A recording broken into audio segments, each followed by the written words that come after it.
ပြောချင်တဲ့အကြောင်းအရာကတရားကြပြလေးတစ်ပုဒ်ကိုအခြေခံထားတာပါပြင်ကူကစာပေဝါနာပါတော့စာပေဖတ်တဲ့အခါမှာနည်းနည်းအတွေးခေါ်ပါတဲ့စာပေတရားနဲ့ပတ်သက်တဲ့စာပေမျိုးကိုပို့ပြီးတော့ဦးစားပေးဖို့ဖတ်ပါတယ်ကိုဖတ်လို့သိထားတာလေးပုံမှာအခြေခံပြီးတော့လည်းပဲအထက်တက်ကနှလုံးသွင်းနေဆင်ခြင်နေကိုယ်တိုင်လည်းပဲလက်တွေ့စမ်းကြည့်တယ်ထို့အတူပဲတခြားကိုနဲ့သိတဲ့မိတ်ဆွေတွေဒကာဒကမတွေလည်းပဲဒီလိုပဲဖြစ်စေတယ်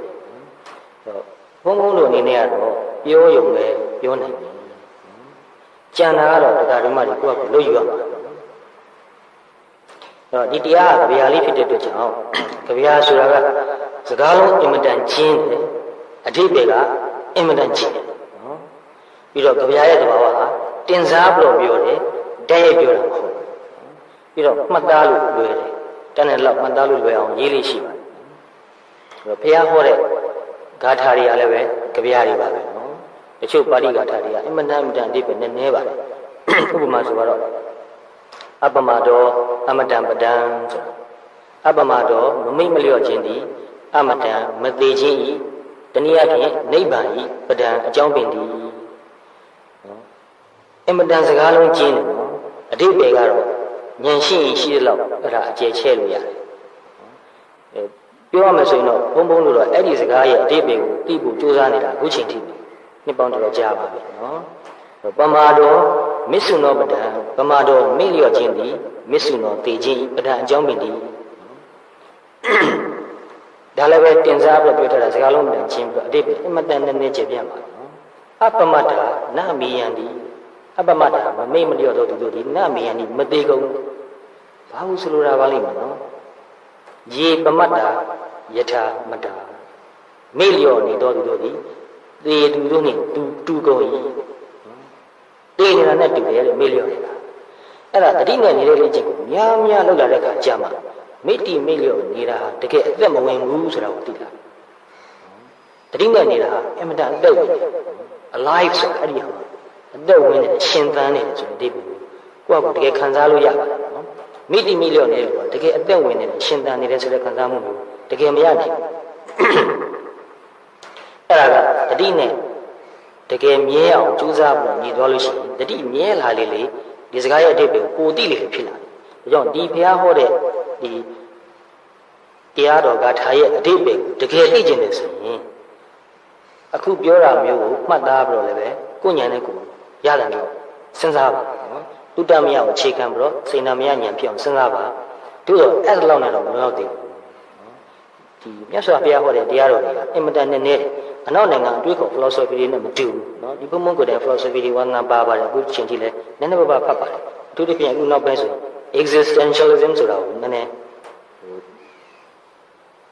ပို့ပြီးတော့စိတ်ဝင်စားတယ်ဆိုပါတော့เนาะပြီးတော့သူတို့ပြောတာတွေအကုန်လုံးကိုတော့လက်မခံနိုင်ပါဘူးသူတို့ဘယ်လောက်ထိအောင်တွေးတောတယ်လဲစဉ်းစားတယ်လဲဆိုတာကို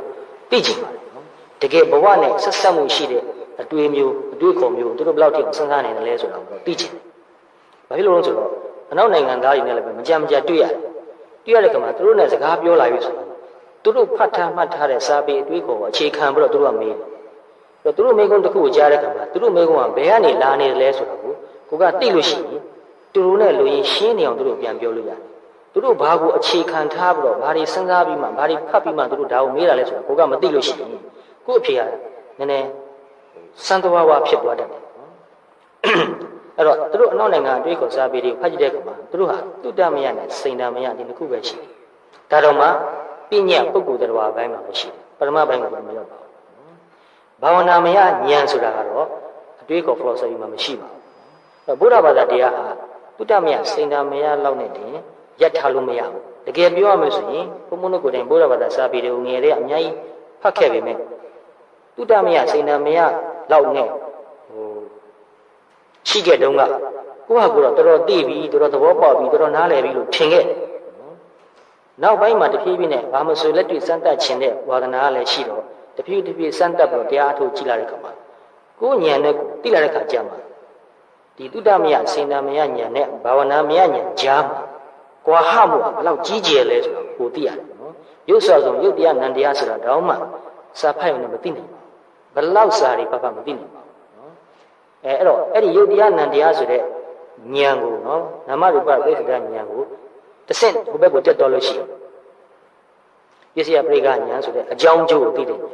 သူကပို့ပြီးတော့နည်းနည်းတင်လို့ပါတယ်နော်သူထက်တစ်ဆင့်တက်တော်လို့ရှိရင်တမတနာဉာဏ်လို့ခေါ်တဲ့လက္ခဏာကြီး၃ပါးအနိစ္စဒုက္ခအနတ္တကိုနည်းနည်းလေးဆင်ញင်မှုတော့ပါလာတယ်ရှုမှတ်မှုနဲ့ဆင်ញင်မှုနဲ့ရောနေတဲ့ဉာဏ်ပဲအမှန်တော့သူတက်တစ်ဆင့်တက်သွားပြီဆိုရင်ဆင်ញင်တွေ့တော့မှုမပါတော့ဘဲနဲ့ဖြစ်ချင်းပြက်ချင်းကိုကိုယ်ပိုင်ဉာဏ်နဲ့ဓာတ်ရိုက်ကြည့်ပြီးတော့သိပြီးတော့နေတဲ့ဉာဏ်ကိုရောက်တယ်နော်အဲ့ဒီဉာဏ်မျိုးရောက်တဲ့အခါမှာအနိစ္စဆိုတာဘယ်လိုမှပြောပြလို့မဖြစ်နိုင်ပါလားဆိုတာကိုပေါ့ဘယ်လိုမှပြောပြလို့မရဘူးလူတိုင်းတော့ပြောနေတာပဲဖြစ်ပြီးရင်ဖြစ်သွားတာပဲဘယ်မှမမြဲဘူးအဲ့ဒါအတွေးသက်ပဲရှိသေးတယ်နော်တကယ်ပရမတ္ထသဘာဝတွေကဘယ်လိုပရမတ္ထသဘာဝပဲဖြစ်ဖြစ်စကားလုံးရဲ့နယ်ကိုလွန်းနေတယ်နော်ပရမတ္ထသဘာဝမှန်သမျှအားလုံးစကားလုံးရဲ့ပေါ့စကားလုံးရဲ့နယ်ပင်ကိုလွန်းနေတယ်ရုပ်ဆော့ဆုံးပြောမယ်နော်ဒီလိုလက်ကလေးနှစ်ဖက်ထိထားတဲ့အခါမှာနှွေးနေတာရှိတယ်ပြော့နေတာရှိတယ်နော်လှုပ်နေတာရှိတယ်အဲ့ဒါကိုစကားနဲ့ဘယ်လိုမှပြောလို့မရဘူးအဲ့ဒါကိုထိပြီးတော့တီးလို့မရဒါပေမဲ့ဒီလိုထိနေတာလေးမှာနော်နှွေးနေတာပြော့နေတာလှုပ်နေတာလေးကိုတာမာအဖြစ်ဆိုရင်တော့လက်နှစ်ဖက်ထိထားလို့လက်နှစ်ဖက်ကနှွေးနေတယ်ဒီလက်နှစ်ဖက်ကလှုပ်နေတယ်ဒီလက်နှစ်ဖက်ကပြော့လို့ထိလက်လည်းမပါတော့ဘဲနဲ့ငါလည်းမပါတော့ဘဲနဲ့ပုံသဏ္ဍာန်လည်းမပါတော့ဘဲနဲ့နှွေးရဲ့သဘောတက်တဲ့ပြော့တဲ့သဘောတက်တဲ့လှုပ်တဲ့သဘောတက်တဲ့ကိုသိဖို့ကြတော့တော်တော်ကြိုးစားမှရတယ်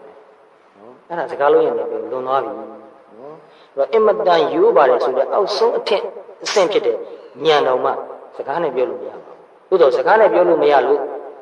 မပြောဘဲနေတာကောင်းတယ်လို့စားမလားဆိုတော့အဲ့လိုလည်းမရဘူးနော်တုတ္တမယစေနာမယဉာဏ်ဆိုတဲ့အခြေခံတော့ရှိအောင်မှဘူးဖြစ်တယ်သို့တော့တစ်ဆင့်တက်ဖို့တော့လိုတယ်ဆိုတာကိုသဘောပေါက်ဖို့အင်တန်ရေးကြည့်ပါတယ်နော်အဲ့တော့အခုပြောမယ်တရားဂါထာလေးရလည်းပဲတရားကြပြလေးရလည်းပဲအဲ့ဒီလိုပဲအတိတ်ပဲအတန်ကျင်းတယ်တင်စားပြီးတော့ပြောတာဖြစ်တယ်တတ်နေတဲ့လောက်အေးအေးဆေးဆေးနဲ့နားထောင်စေခြင်းနဲ့နားထောင်နေတော့မှလည်းပဲသဘောတော့ပေါက်မှာပါနော်ပေါက်တဲ့လောက်တော့ပေါက်မှာပါပြီးတော့နားထောင်ပြီးုံနဲ့မကသေးဘူးမှတ်သားထားပြီးတော့ပြန်ပြီးတော့ကိုဉာဏ်မိတဲ့လောက်စဉ်းစားစေခြင်းဘုံဘုံအနေနဲ့ဒီအချင်းချုပ်ဖြစ်တဲ့ဒီစာပိုက်ကလေးတွေကိုကိုဟာကိုတတ်နေတဲ့လောက်နည်းနည်းလေးအကျေချက်ပြီးတော့ပြောသွားမှာပါသို့တော့ဘုံဘုံပြောလိုက်တဲ့အတိတ်ပဲလေဟာအကုန်လုံးပြည့်စုံသွားပြီလို့မဆိုနိုင်ပါဘူးနော်ဘာလို့လဲဆိုတော့ဘုံဘုံကအကုန်လုံးကိုသိတဲ့သူမှမဟုတ်ပဲကိုသိတဲ့လောက်လေးပဲသိတယ်သို့တော့ကိုသိတဲ့လောက်ကိုပြောပြခြင်းနဲ့ဒီကရုံမတွေကလည်းပဲဒါကိုအခြေခံပြီးတော့နောက်ထပ်ချဲ့စေခြင်းနော်ကိုညံကိုအားကိုပဲချဲ့စေခြင်းပထမတစ်ပိုက်က I have no parents ငါမှာမိဘမရှိဘူးဒါလူတယောက်ကပြောနေတဲ့စကားနော်လူဆိုတဲ့ကလေးကဒါသမုဒိတ္တစာထဲမှာတော့ပါပါတယ်နော်ပညာသဘောပါပဲလူဆိုတဲ့ကလေးကသူ့မှာအမေဖေရှိတယ်အမေဖေမရှိဘဲနဲ့မွေးလာတဲ့လူရဲ့လို့မတွေ့ဘူးပါတို့တော့ကြပြာဆိုတဲ့အတိုင်းပဲသူကတင်စားပြီးတော့ပြောတာအဲ့တော့သူ့ကိုမွေးဖွားပေးလိုက်တဲ့အမေဖေပင်ရှိတော်လဲပဲသူကအဲ့ဒီအမေဖေကိုမဆိုလို့သူဆိုလိုတာကဘာလို့လဲဘယ်လိုအမေဖေမျိုးများဖြစ်နေမလဲနည်းနည်းလေးစဉ်းစားကြည့်လိုက်ပါသူဆိုလိုတာက I make the heavens and earth my parents ငါကောင်းကင်နဲ့မြေကြီးကိုငါမိဘတပွဲလှုပ်ထားပါတယ်တင်စားပြီးပြောတာဆိုတော့မိဘတပွဲလို့ပဲပြောရမှာနော်တင်စားပြီးပြောတာကောင်းကင်နဲ့မြေကြီး heavens and earth ဆိုတာဒါလည်းပဲ metaphor ပဲနော်တင်စားပြီးပြောတဲ့စကားလုံးဖြစ်တယ်နော်အဲ့တော့ဒီစကားလုံးကိုနောက်ထပ်အကျဉ်းချုပ်လိုက်ရင်အတိတ်ပဲဘယ်လိုပေါ့မလဲဆိုတော့ nature ဆိုတဲ့အတိတ်ပဲပေါ့ပါတယ်သဘာဝတရားလို့အတိတ်ပဲပေါ့ပါတယ်သဘာဝတရားကိုလည်းမိဘတပွဲလှုပ်ထားပါတယ်ဒါလေးကိုနည်းနည်းချဲ့ပြီးစဉ်းစားပါတော့ဗမာမှာလည်းဗမာပြည်မှာလည်းပဲဆိုရစကားလို့ခေါ်မှထင်တယ်ဆိုရစကားတစ်ခုရှိပါတယ်မိဘအဖြစ်နဲ့တင်စားပြီးတော့သုံးထားတယ်ဘယ်သူများယုတ်တရက်စဉ်းစားလို့ပေါ်တယ်စဉ်းစားရင်တော့ပေါ်မှာပါအဲ့ဒါလူတိုင်းကြားဘူးတခါကြီးစဉ်းစားလို့ရမှာလူစဉ်းစားလို့ရမှာမိဘအဖြစ်နဲ့တင်စားပြီးတော့သုံးထားတယ်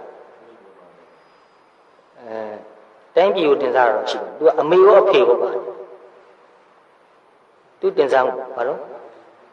အဲ့ဒါဟုတ်တယ်တခါကြီးနော်လူတိုင်းကြားဘူးလေနော်ရုပ်တရက်ဆိုတော့မပေါ်လာတာပါနော်ကံသာလျင်အမိကံသာလျင်အဖနော်ဒီစကားကအမတန်လေးနဲ့တယ်နော်အမတန်နဲ့စဉ်းစားမှာအဲ့တော့ဘဝတွေအများကြီးရှိခဲ့ပြီနော်ဘဝတွေများသလောက်လည်းပဲမိဘတွေလည်းအများကြီးရှိခဲ့ပြီနော်အဲ့တော့ဒီဘဝမှာဒီအမေဖေနှစ်ဦးကျေးဇူးအမတန်ကြီးပါတယ်နော်အရင်ဘဝတွေကပေါ့အ မေဖေတွေအများကြီးရှိခဲ့တယ်နော်ဘယ်အမေဖေကိုများတတန်တရားလုံးအတွက်အမြဲတမ်းဖြစ်တဲ့မိဘလို့ပြောလို့ရပြောလို့မရဘူးနော်အမြဲတမ်းမိဘတွေပြောင်းသွားနေတာနော်တခါတရံတော့ဒီမိဘကိုပဲပြန်ပြီးမိဘတော်တဲ့အခါမျိုးလည်းပဲရှာရှာပါပါရှိနိုင်ပါတယ်နော်အဲ့တော့ကြမ်းကြမ်းဖမှဖြစ်တတ်တယ်အများကြီးဘဝတန်တယ်မှာဒီရန်ကုန်မှာပဲတခါကြီးပြောက်ကတည်သွားပြီးတော့သူ့သားဒီမှာသားပြန်ဖြစ်တယ်သူ့ချွေးမကိုအမေပြန်တော်ရတယ်နော်အဲ့ဒါဒီရန်ကုန်မှာရှိတယ်အဲ့တော့သားကိုအဖေပြန်တော်ရတယ်ချွေးမကိုအမေတော်ရတယ်နော်စဉ်းစားကြည့်ဘဝတန်တယ်ကြီးကဘယ်လောက်စမ်းကြည့်တယ်ဘယ်လောက်နဲ့နေတယ်ဘယ်လောက်အောစရာကောင်းတယ်လဲဆိုနော်ဒီလိုသဘောလေးကိုသိထားပြီးဆိုရင်ဟိုဖြစ်တာမဖြစ်တာသိကြတာမသိကြတာထားအောင်နော်ဖြစ်နိုင်တယ်ဆိုတဲ့ဒီအလားအလာလေးကိုသိရတာကိုကတုံးနဲ့တူထားမယ်သဘောထားကိုပို့ပြီးတော့နူးညံ့သွားစေနော်ငါတနေ့သူ့သားသမီးဖြစ်ချင်ဖြစ်ဦးမှာအရင်နှုတ်ကလည်းပဲဖြစ်ချင်ဖြစ်ခဲ့မှာဘောတန်ကြီးကြီးကရှည်လွန်းလို့မတော်ခဲ့ဘူးတာမျိုးမရှိဘူးလို့ပြောထားတာရှိတယ်နော်ဒါလည်းကြားဦးကြပါတယ်အဲ့တော့အဲ့လိုဘောတန်ကြီးကအမြင်ကိုရှိထားလို့ရှိရင်တယောက်တယောက်ဆက်ဆံတဲ့နေရာမှာပို့ပြီးတော့လေးစားမှုရှိတယ်ပို့ပြီးတော့နူးညံ့မှုရှိတယ်ပို့ပြီးတော့နားလည်နေတဲ့ခွန်းလုံနေတဲ့သိခံနေတဲ့တယောက်အကျိုးကိုတယောက်ပို့ပြီးတော့ဆောင်ရွက်နေတဲ့အဲ့လိုသဘောထားမျိုးမရှိလို့ရှိရင်အတ္တဆွဲကြီးတယ်နော်သူငါအထက်အောက်ဒီလိုခွဲခြားမှုအများကြီးဖြစ်တယ်နော်အရင်ကြုံတော့ကတော့အများကြီးပြောခဲ့ပါတယ်ဒီနေ့တော့တခြားပြောစရာဦးစားပေးလိုက်ချင်လို့လူဝင်စားရတဲ့ပတ်သက်တာတိတ်မပြောနိုင်ဘူးအချင်းချင်းတော့ပြောရမယ်ဆိုရင်ဖုံဖုံနေတဲ့ကြောင်းနဲ့မနီးမိုးရအလင်းလိုဆိုတော့ရောအရင်ဘဝတုန်းကဒေါ်လှစိန်ဆိုတဲ့ဒကမာကြီးတယောက်ကတည်သွားပြီးတော့သူ့မြစ်ပြန်ဖြစ်တယ်သူ့သမီးရဲ့တူစီမှာပြန်ပြီးတော့သားလေးဖြစ်တယ်ယောက်ျားလေးဖြစ်တယ်သူနည်းနည်းလေးတိတတ်တဲ့ရွယ်ကြတော့သူဒေါ်လာစိန်ဘဝတုန်းကသူ့သမီးကဒေါ်မိတခြားလက်သားသမီးတွေအများကြီးရှိတယ်အဲ့ဒေါ်မိကိုဖောက်ဖွားလို့ခေါ်ခိုင်းတယ်မခေါ်အမှန်တော့အဖွားတော့သူ့အဖွားလို့ခေါ်ခိုင်းတယ်မခေါ်ဘယ်လိုခေါ်တော့ဆိုတော့မတ်မိသူခေါ်ပုံကအရင်ဘဝတုန်းကသူ့သမီးကိုသူခေါ်နေတဲ့ပုံစံတိုင်းနော်။မတခုခုလောက်ဆရာရှိရင်မတ်မိအဲ့လိုနာမည်ခေါ်ပြီးတော့ခိုင်းတယ်။မပစ္စည်းတစ်ခုကြာသွားတယ်ထီးတစ်ခုတင်ထားရင်းနဲ့ကြာသွားတယ်မတ်မိထီးကြာသွားပြီးကောက်လိုက်။ဒါသူပြောတဲ့စကားအတိအကျ။သူပြောပုံဆိုပုံအသုံးနှုတ်နဲ့အမူအရာဟာဟိုအရင်ဒေါ်လာစိမ်းအမူအရာတိုင်းနော်။ဒေါ်လာစိမ်းလှူခဲ့တဲ့အဆောက်အဦတွေအကြောင်းကန်တွေရှိတယ်။အဲ့ဒါတွေတွေ့လို့ရှိရင်သူမှတ်မိတယ်။နော်။နည်းနည်းလေးကြည့်လာတော့ဒေါ်လာစိမ်းဓာတ်ပုံတွေပြလို့ရှိရင်သူသိတယ်။သူပဲတဲ့အဲ့တော့အရင်ဘဝတုန်းကဇယိုက်ဝါဒနာအမူအရာတွေကတော်တော်များများပါတယ်ဒါပေမဲ့ဒီဘဝမှာယောက်ျားလေးဖြစ်နေတယ်ဒေါ်လာဆိုင်ရယောက်ျားလေးဖြစ်ချင်တယ်ယောက်ျားဘဝတော့အဲ့တော့ယောက်ျားတစ်လက်ဖြစ်ရတယ်မိန်းမတစ်လက်ဖြစ်ရတယ်နော်ဟိုးအရင်တုန်းကဘုံဘုံနဲ့အတူတူနေခဲ့တဲ့နှစ်ပေါင်းတော်တော်ကြာကြာအတူတူနေခဲ့တဲ့တပည့်လေးတယောက်ရှိတယ်သူကလည်းအရင်ဘဝတုန်းကမိန်းမဖြစ်ခဲ့တယ်နော်တနာစရာကောင်းတယ်သူကသားမပွားနိုင်လို့ဆုံးပါတယ်အခုထိသူအရင်ဘဝတုန်းကခင်ပွားရှိသေးတယ်အရင်ဘဝတုန်းကသားသမီးတွေရှိသေးတယ်မှတ်မိသေးတယ်ဒီဘဝမှာသူယောက်ျားဖြစ်တယ်ယောက်ျားတစ်လက်မိန်းမတစ်လက်လို့ဖြစ်တယ်နော်သားဖြစ်လိုက်အဖေဖြစ်လိုက်ချွေးမဖြစ်လိုက်အမေဖြစ်လိုက်ဆိုတော့စဉ်းစားရင်ဘလောက်စိတ်ဝင်စားစရာကောင်းတယ်ဘလောက်အံ့ဩစရာကောင်းတယ်ဘလောက်တန်ဝေကလည်းရစရာကောင်းတယ်နော်အဲ့တော့လူတွေကိုအဲ့လိုအမြင်လေးနဲ့ကြည့်မယ်ဆိုရင်ပို့ပြီးတော့နူးညံ့တယ်ပို့ပြီးတော့ချစ်တယ်ခင်တယ်အထင်လည်းမကြည့်ဘူးထင်လည်းမသေးတော့လေးစားမှုတော့ရှိအဲ့တော့ဒီဘဝမှာဒီခန္ဓာကိုယ်ဖြစ်လာဖို့တော့ဒီခန္ဓာကိုယ်ရုပ်ခန္ဓာကိုယ်ဖြစ်လာဖို့အမေစီကစောတစ်ခုနဲ့အဖေစီကစောတစ်ခုတို့နှစ်ခုပေါင်းပြီးလို့ဖြစ်ရတယ်နော်ဒီရုပ်အခြေခံလေးကိုတော့ဒီအမေဖေကပေးတာပါပဲဒီအမေဖေစီမှာသာသမီလာဖြစ်ဖို့ကြတော့မိမိကံကပေးတာနော်အဲ့တော့ဒီပရိသန္ဓေစိတ်ကိုကိုယ်ကံကပေးတာဒီပရိသန္ဓေစိတ်ကိုအမေဖေကမပေးနိုင်အမေဖေကအဲ့ဒီရုပ်အခြေခံလေးကိုပေးလိုက်တာဘဝကအမေဖေနဲ့ဒီအမေဖေနဲ့အကြောင်းရည်စက်ကတော့ရှိခဲ့မှာပါနော်အဲ့တော့ဒီကံဆိုတာကကုသိုလ်ကအကုသိုလ်ကခေါ်တာပါပဲကိုဘာမှမသိတဲ့ကိုယ့်ထက်ကိုယ့်ကိုလွှမ်းမိုးချေလဲနေတဲ့တကူကြီးတစ်ခုမဟုတ်နော်မိမိပြုတ်ခဲ့တဲ့ကာယကံဝစီကံမနှောကံပဲအဲ့တော့ကိစ္စတစ်ခုကိုပြုတ်တိုင်းစိတ်ဆိုတာဖြစ်လာတာနော်အဲ့ဒီစိတ်မှာစေတနာဆိုတာပါတယ်နော်ကောင်းတဲ့စေတနာပါမယ်ဆိုးတဲ့စေတနာပါမယ်ရိုးရိုးနားလည်အောင်ပြောရမယ်ဆိုရင်နော်အဲ့တော့မြတ်စွာဘုရားကစေတနာဟံဘိက္ခုေကာမဝဒ္ဓမိလို့ဟောတော့စေတနာကိုပဲနင်ကံလို့ခေါ်တယ်အဲ့တော့ကိုယ်စေတနာကိုယ်ကံကြောင့်ပဲဖြစ်လာတာအဲ့တော့စိတ်တစ်ခုဖြစ်တိုင်းသူ့မှာတတ္တိရှိတယ်ကောင်းတဲ့စိတ်ပဲဖြစ်ဖြစ်မကောင်းတဲ့စိတ်ပဲဖြစ်ဖြစ်သူ့မှာတတ္တိရှိတယ်အဲ့ဒီတတ္တိဟာကိန်းတော်နေတယ်ဖြစ်တော့ကဖြစ်တဲ့စိတ်ကတော့ပြတ်သွားပြီနော်ဒါပေမဲ့သူ့တတ္တိကတော့ကိန်းသွားတယ် အဲ့ဒီကိန်းတော့တဲ့တတ္တိကနောက်ထပ်ဖြစ်နေတဲ့စိတ်အစဉ်မှာတဏှိတဖုံအပြင်ပါနေတယ်တော်တော်တော့နားလည်ဖို့ခက်ခဲပါတယ်အင်မတန်နည်းနည်းပါတယ်နော်ဒါကြောင့်မြတ်စွာဘုရားလည်းပဲကမ္မဝိပါကောအစိန်တရောလို့ဟောတော်မူတာကံကံရဲ့အကျိုးပေးကိုစဉ်းစားယုံနဲ့မသိနိုင်ဘူးသူကစဉ်းစားနိုင်တဲ့အသိဉာဏ်ရဲ့ဘောင်ဟိုဘက်ကိုလွန်းနေစဉ်းစားတဲ့အဆင့်တက်ပို့ပြီးမြင့်တဲ့အသိဉာဏ်မျိုးကိုရမယ်ဆိုရင်တော့သိနိုင်ပါတယ်နော်အဲ့တော့ကိုပြုခဲ့တဲ့ကာယကံဝစီကံမနောကံဆိုတော့ဒီကုသိုလ်ကံအကုသိုလ်ကံဆိုတာဟာတဘာဝတရားဖြစ်တယ်သတ်မှတ်ခြင်းမဟုတ်ဘူးဒီစကားကိုတော်တော်ကိုနည်းနည်းသဘောပေါက်စေချင်တယ်နော်ကုသိုလ်အကုသိုလ်ဆိုတာဟာသတ်မှတ်ခြင်းမဟုတ်ဘူးတဘာဝတရားဖြစ်တယ်ဒါကိုကုသိုလ်လို့သတ်မှတ်လိုက်တိုင်းကုသိုလ်မဖြစ်သွားဘူးဒါကိုအကုသိုလ်လို့သတ်မှတ်လိုက်တိုင်းအကုသိုလ်ဖြစ်မသွားဘူးနော်တဘာဝတရားဥပမာရိုးလေးဆိုတော့နည်းနည်းငယ်ရွယ်လူတွေစဉ်းစားစရာရအောင်ပြောမှဆိုရင်ငရုတ်သီးကိုချိုတယ်လို့သတ်မှတ်လိုက်ရင်ဘယ်နဲ့လဲချိုသွားမှာမချိုနိုင်ဘူးနော်သူကစက်တဲ့တဘာဝရှိရင်စက်မှာဘယ်သူဘလို့သတ်မှတ်မရဘူးနော်ထို့တူပဲအဲ့တော့ကုသိုလ်ဆိုတာဟာမြင့်မြတ်တဲ့စိတ်ရဲ့သဘောစိတ်ရဲ့သဘာဝသဘောဆိုတာသဘာဝကိုပြောတာနော်မြင့်မြတ်တဲ့သဘောတန့်ရှင်းတဲ့သဘောကြည်လင်တဲ့သဘောချမ်းသာတဲ့သဘောချမ်းသာတဲ့အကျိုးကိုပေးတဲ့သဘောအဲ့တော့ကုသိုလ်ဖြစ်နေတော့မှဘုရားစိတ်ကတော်တော်ချမ်းသာပါတယ်အကုသိုလ်ဆိုတာကယုံညံ့တယ်တိမ်ဖြင်းတယ်မတန့်ရှင်းဘူးပူလောင်တယ်ဆင်းရဲတယ်ဒုက္ခဖြစ်စီဒုက္ခရဲ့အကြောင်းဖြစ်တယ်အဲ့တော့ကိုယ်စိတ်ထဲကိုကြည့်လိုက်လို့ရှိရင်ကြည်လင်တန့်ရှင်းပြီးတော့အေးချမ်းပြီးတော့မြင့်မြတ်နေလို့ရှိရင်ကုသိုလ်ဖြစ်နေတယ်လို့ကိုယ့်ဟာကိုယ်သိနိုင်တယ်ဘယ်သူမှမေးစရာမလိုဘူးကိုယ်စိတ်ထဲကိုကြည့်လိုက်ပြီးတော့စိတ်တွေဆင်းရဲနေတယ်ပူလောင်နေတယ်စိတ်တွေကတိတ်လှုပ်ရှားနေတယ်ကြမ်းတမ်းနေတယ်ခက်ထန်နေတယ်ယုံညံ့တဲ့သဘောရှိနေတယ်ဆိုရင်ဒါအကုသိုလ်ဖြစ်နေတယ်ဘယ်သူမှမေးစရာမလိုဘူးသိနေနော်တချို့အင်မတန်တိမ်မှုတဲ့ကုသိုလ်အကုသိုလ်ကိုတော့ရုပ်တရက်ချက်ချင်းတော့မမြင်နိုင်ပါဘူးနော်သို့တော့တတိသမารိကောင်းလာလို့ရှိရင်တော့အဲ့ဒီတိမ်မှုတဲ့ကုသိုလ်စိတ်အကုသိုလ်စိတ်တွေကမြင်နိုင်ပါတယ်တချို့တရားဓမ္မတွေကမေးကြတယ်အရှင်ဘုရားကသိနေပါလို့အများအားပြောတယ်သိနေုံနဲ့ဘယ်လိုလုပ်ကုသိုလ်ဖြစ်တယ်သူတို့တော့လည်းရုပ်တရက်တော့စဉ်းစားရတာခက်နေလို့ဒူပါတယ်နော်အဲ့တော့သိပြီးတော့နေတဲ့ခါမှာတကယ်ပြစ္ဆုတ်ပံတက်တဲ့သိနေတဲ့ခါမှာနော်တကယ်သိနေတာမှန်ရင်အဲ့ဒီလူရဲ့စိတ်မှာတွေးနေတယ်ဆိုတာမရှိဘူးတဲ့တီးရုံမှန်ရင်တွေးနေတယ်ဆိုတာမရှိဘူးနော်အဲ့ဒီသိတဲ့အာကောင်းနေတဲ့ခါမှာသူ့စိတ်ထဲမှာပြင်းထန်တဲ့လောဘမဖြစ်ဘူးတကယ်သိတဲ့အာကတော်တော်ကြီးကောင်းသွားတဲ့ခါမှာလောဘလုံးလုံးမရှိတဲ့ခါဖြစ်နေတယ်အဲ့တော့သိတဲ့အာကောင်းရင်လောဘမရှိဘူးဒေါသမရှိဘူးမာနလည်းမရှိဘူးအိတ်တမစ္စရိယလည်းမရှိဘူးအဲ့ဒီဩဒိစ္စကုက္ကုစဆိုတာလည်းတခုမှမရှိဘူးဌိနမိတ်ဆိုတဲ့ထိုင်မှန်မှုတွေ့မှုလည်းမရှိဘူးနော်ဝိသိကိစ္စခေါ်တဲ့ယုံမှတန်ရဖြစ်မှုလည်းမရှိဘူးဒါတွေအားလုံးကျင်းနေတဲ့ခါမှာအဲ့ဒီစိတ်ရဲ့အည်အသွေးရဘယ်နဲ့လဲအင်မတန်ကြည်လင်အေးချမ်းပြီးတော့လင်းနေတာပဲနော်အဲ့ဒါတရားကိုရေရှည်အားထုတ်တယ်လို့ဆိုရင်အဲ့ဒါကိုကောင်းကောင်းခံစားလို့ရတယ်သိပြီးတော့နေတဲ့ခါမှာစိတ်ကအားပြည့်အသက်ဝင်နေတယ်နော်အင်အားတွေပြည့်နေပြီးတော့အင်မတန်ကြည်လင်အေးချမ်းတန်ရှင်းပြီးတော့အဲ့ဒီစိတ်ကလေးကိုပြန်ကြည့်ရင်ကိုသိနေတယ်မြင့်မြတ်လိုက်တာတန်ရှင်းလိုက်တာဆိုတော့သိနေတယ်နော်ဒါကြောင့်ကိုယ့်အကူတရားထုတ်ပြီးတော့အဲ့ဒါလိုကိုယ်စိတ်ကိုကြည့်တဲ့အခါမှာလောဘဒေါသမောဟမာနအိတ်တမစ္စရိယဩဒိစ္စကုက္ကုစဌိနမိတ်ဝိသိကိစ္စနော်ပါဠိစကားလုံးတွေအများကြီးသုံးလို့ပြောလိုက်ရတယ်နော်အဲ့ဒါလိုကိလေသာတွေကင်းရှင်းနေတဲ့အခါမျိုးကိုရပြီးဆိုရင်အဲ့ဒီစိတ်ကလေးကိုတေချာပြန်ကြည့်ပါဘလောက်မြင့်မြတ်တယ်လဲဘလောက်ချမ်းသာနေတယ်လဲဆိုတာနော်အဲ့ဒါလိုအခါမျိုးမှာဘုရားကိုအာရုံပြုကြည့်ပါအဲ့ဒီချက်မှာနည်းနည်းရိပ်မိလိမ့်မယ်ဘုရားဆိုတာဘယ်လိုလဲဆိုတာတို့မဟုတ်ရင်တော့စာဖတ်ပြီးတော့ကြက်ထားတဲ့အတိတ်တွေကိုတော့သိမယ်ဒါမဲ့ဘုရားရဲ့စိတ်ရဲ့အခြေအနေကိုရိပ်မိဖို့မလွယ်ဘူးနော်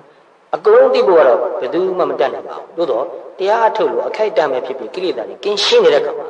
နည်းနည်းလေးအာရုံပြုကြည့်ရင်ဘုရားဆိုတာဘယ်လိုလဲဆိုတော့နည်းနည်းတော့ရိပ်မိလာပါအဲ့ဒီကြမှာဘုရားကိုအမှန်တန်ကြည်ညိုတဲ့စိတ်ဖြစ်တယ်ကိုယ်တိုင်ကကိလေသာအခိုက်အတန့်ဖြစ်ဖြစ်ကင်းဘူးမှလားကိလေသာကင်းနေတယ်ဆိုတာဘယ်လောက်မြင့်မြတ်တယ်လဲဆိုတော့သိတယ်အဲ့တော့တခြားကိစ္စတွေမသိဘူးပဲထားအောင်နော်ဘုရားနဲ့ပတ်သက်တာတွေမသိနိုင်တယ်အများများပါတယ်နော်ဒီတစ်ချက်ကိုသိရုံနဲ့ပဲဘုရားကိုကြည်ညိုတယ်နော်ဒီဘုံမလဲကိုယ်တိုင်အဲ့လိုပဲတစ်ခါတည်းခံစားမှုပါတယ်ကိုယ်စိတ်ထဲမှာတကယ်ကြည်လင်အေးချမ်းတန့်ရှင်းနေတဲ့ခါမှာဒီလိုဘုရားပေးတဲ့ဤတိုင်းတတိစက်မိအောင်ကြိုးစားထုတ်လို့ကိလေသာကင်းပြီးတော့တန့်ရှင်းနေတဲ့ခါမှာငါတော်မှတလောက်ချမ်းသာနေတာတလောက်ကြည်လင်နေတာ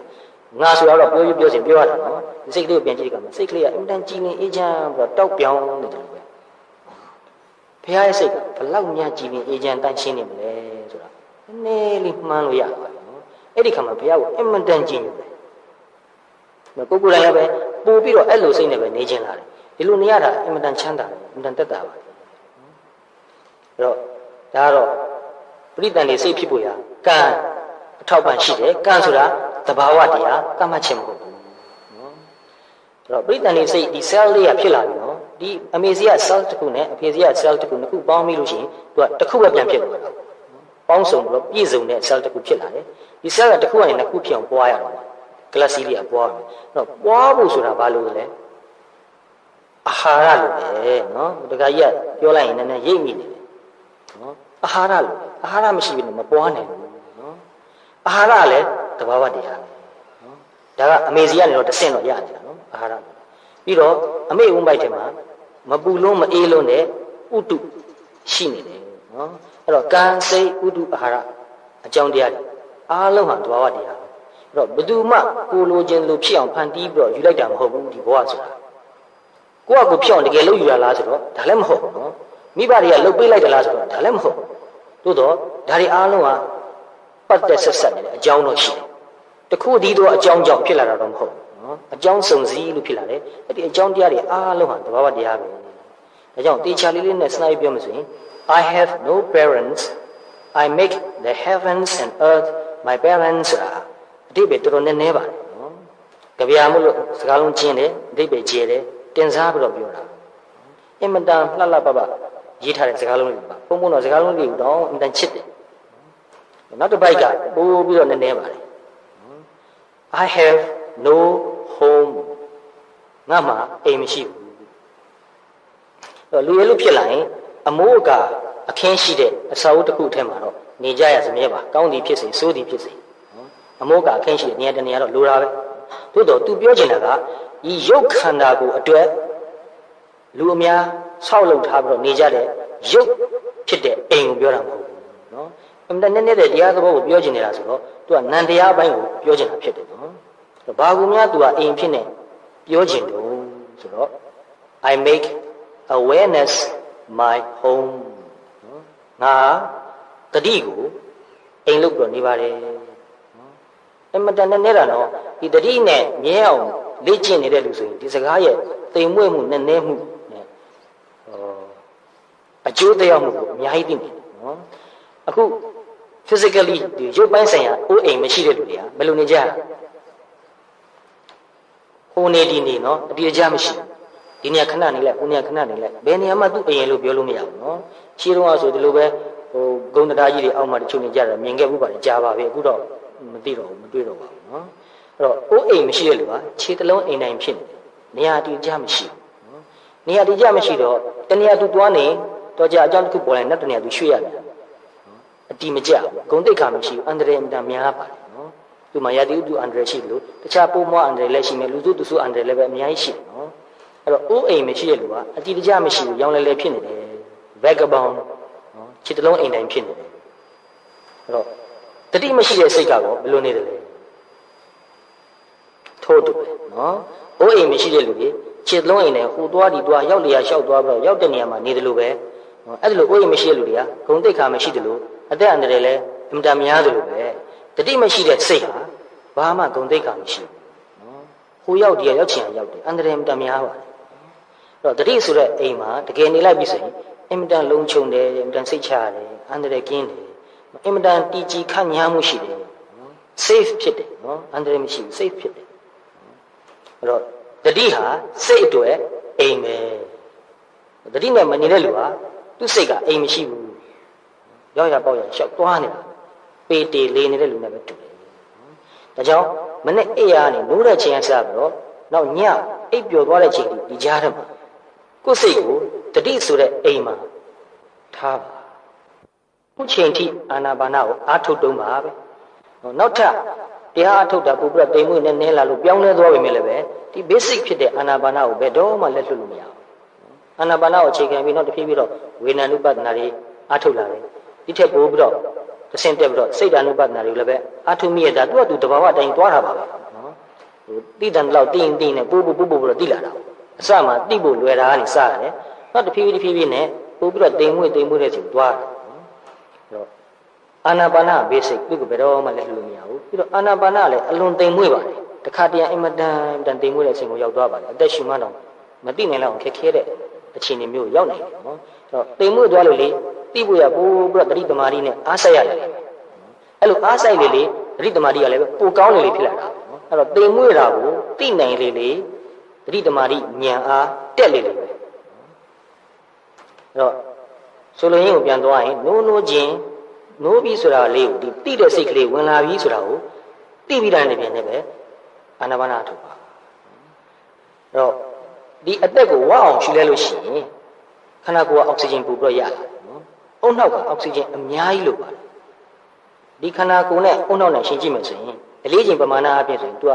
1.5% လောက်ပဲရှိမယ်။ခန္ဓာကိုယ်ကပေါင်150လောက်ရှိတယ်ဆိုရင်အုံနောက်က2ပေါင်100လောက်ပဲရှိတယ်။ဒါပေမဲ့ဒီအုံနောက်ကဒီရှူလိုက်တဲ့လေတွေက 30% 30% ကျော်လောက်အောက်ဆီဂျင်ကိုယူသုံးပါတယ်။ဘယ်လောက်များလဲဆိုကြည့်ပြရနော်။အဲ့တော့အချင်းမူတူဖြစ်နေတတ်တယ်နော်တချို့လူတွေကအဲ့ရကနိုးဝင်မယ်မူတူတူဖြစ်နေတယ်မကြည့်ဘူးအာနာပါနာကိုအားရပါရအားထုတ်လိုက်လို့ရှိရင်အောက်ဆီဂျင်များလာတဲ့ကိုပဲသူကနည်းနည်းကြီးလာတယ်နော်အသက်ကိုအားရပါရရှူလို့ရှိရင်နည်းနည်းခေါင်းကြီးတယ်ဒါကြောင့်မောတဲ့လူတွေနည်းနည်းခေါင်းနောက်လာတယ်ဆိုရင်လေကောင်းလေတန်းရတဲ့နေရာမှာရပ်ပြီးတော့အသက်ကို50ချိန်လောက်အားရပါရဖြည်းဖြည်းနဲ့ deep breathing လုပ်ကြည့်ပါပို့ပြီးတော့ကြီးလာတယ်နော်ဒီအပြင်တတိလေးပါကားပြီးတော့အသက်ကိုရှူရတဲ့ကြောင့်တတိရဲ့တတ်တိကြောင့်လည်းပဲစိတ်ကပို့ပြီးတော့ကြည်လင်နိုးကြလာတယ်နှစ်ခုအကျိုးရတယ်နော်အသက်ရှူရတဲ့အတွက်ကြောင့်လည်းပဲကြည်ကြည်လင်လင်နိုးနိုးကြဖြစ်လာတယ်လို့သိနေတဲ့အတွက်ကြောင့်လည်းပဲပို့ပြီးတော့ကြည်ကြည်လင်လင်နဲ့နိုးကြလာတယ်အဲ့လိုအဲ့ရက်နဲ့ပဲခဏအထုတ်ပြီးတော့ပြီးရင်ခဏအဲ့ရက်မှာပဲထိုင်ပြီးတော့ဆက်အထုတ်ပါမျက်နှာတက်တာနောက်မှပါနော်တော့နိုးချင်းတိချင်းပထမဦးဆုံးဖြစ်လိုက်ရတဲ့စိတ်ဟာသိနေတဲ့စိတ်တိနေတဲ့စိတ်တွေကိုနည်းနည်းလေးဆက်သွားအောင်တတိလေးနဲ့ကြိုးစားပြီးတော့ပွားများလိုက်လို့ရှိရင်တော်တော်ကြာပဲကြည်လင်တန့်ရှင်းအေးချမ်းပြီးတော့တည်ငြိမ်တဲ့ကုသိုလ်စိတ်လေးတွေဖြစ်လာတယ်။အဲ့တော့တနေ့တာကိုဒီလိုနိုးချင်းကုသိုလ်စိတ်လေးနဲ့ဘာဝနာစိတ်လေးနဲ့စလိုက်ရတာအင်မတန်မင်္ဂလာရှိပါတယ်။မျက်နှာမတိတ်ရသေးတာကိစ္စမရှိပါဘူး။နော်။စိတ်ကပိုရေးကြည့်ပါလေ။အဲ့လိုခဏတရားထိုင်ပြီးရင်ပြီးမှ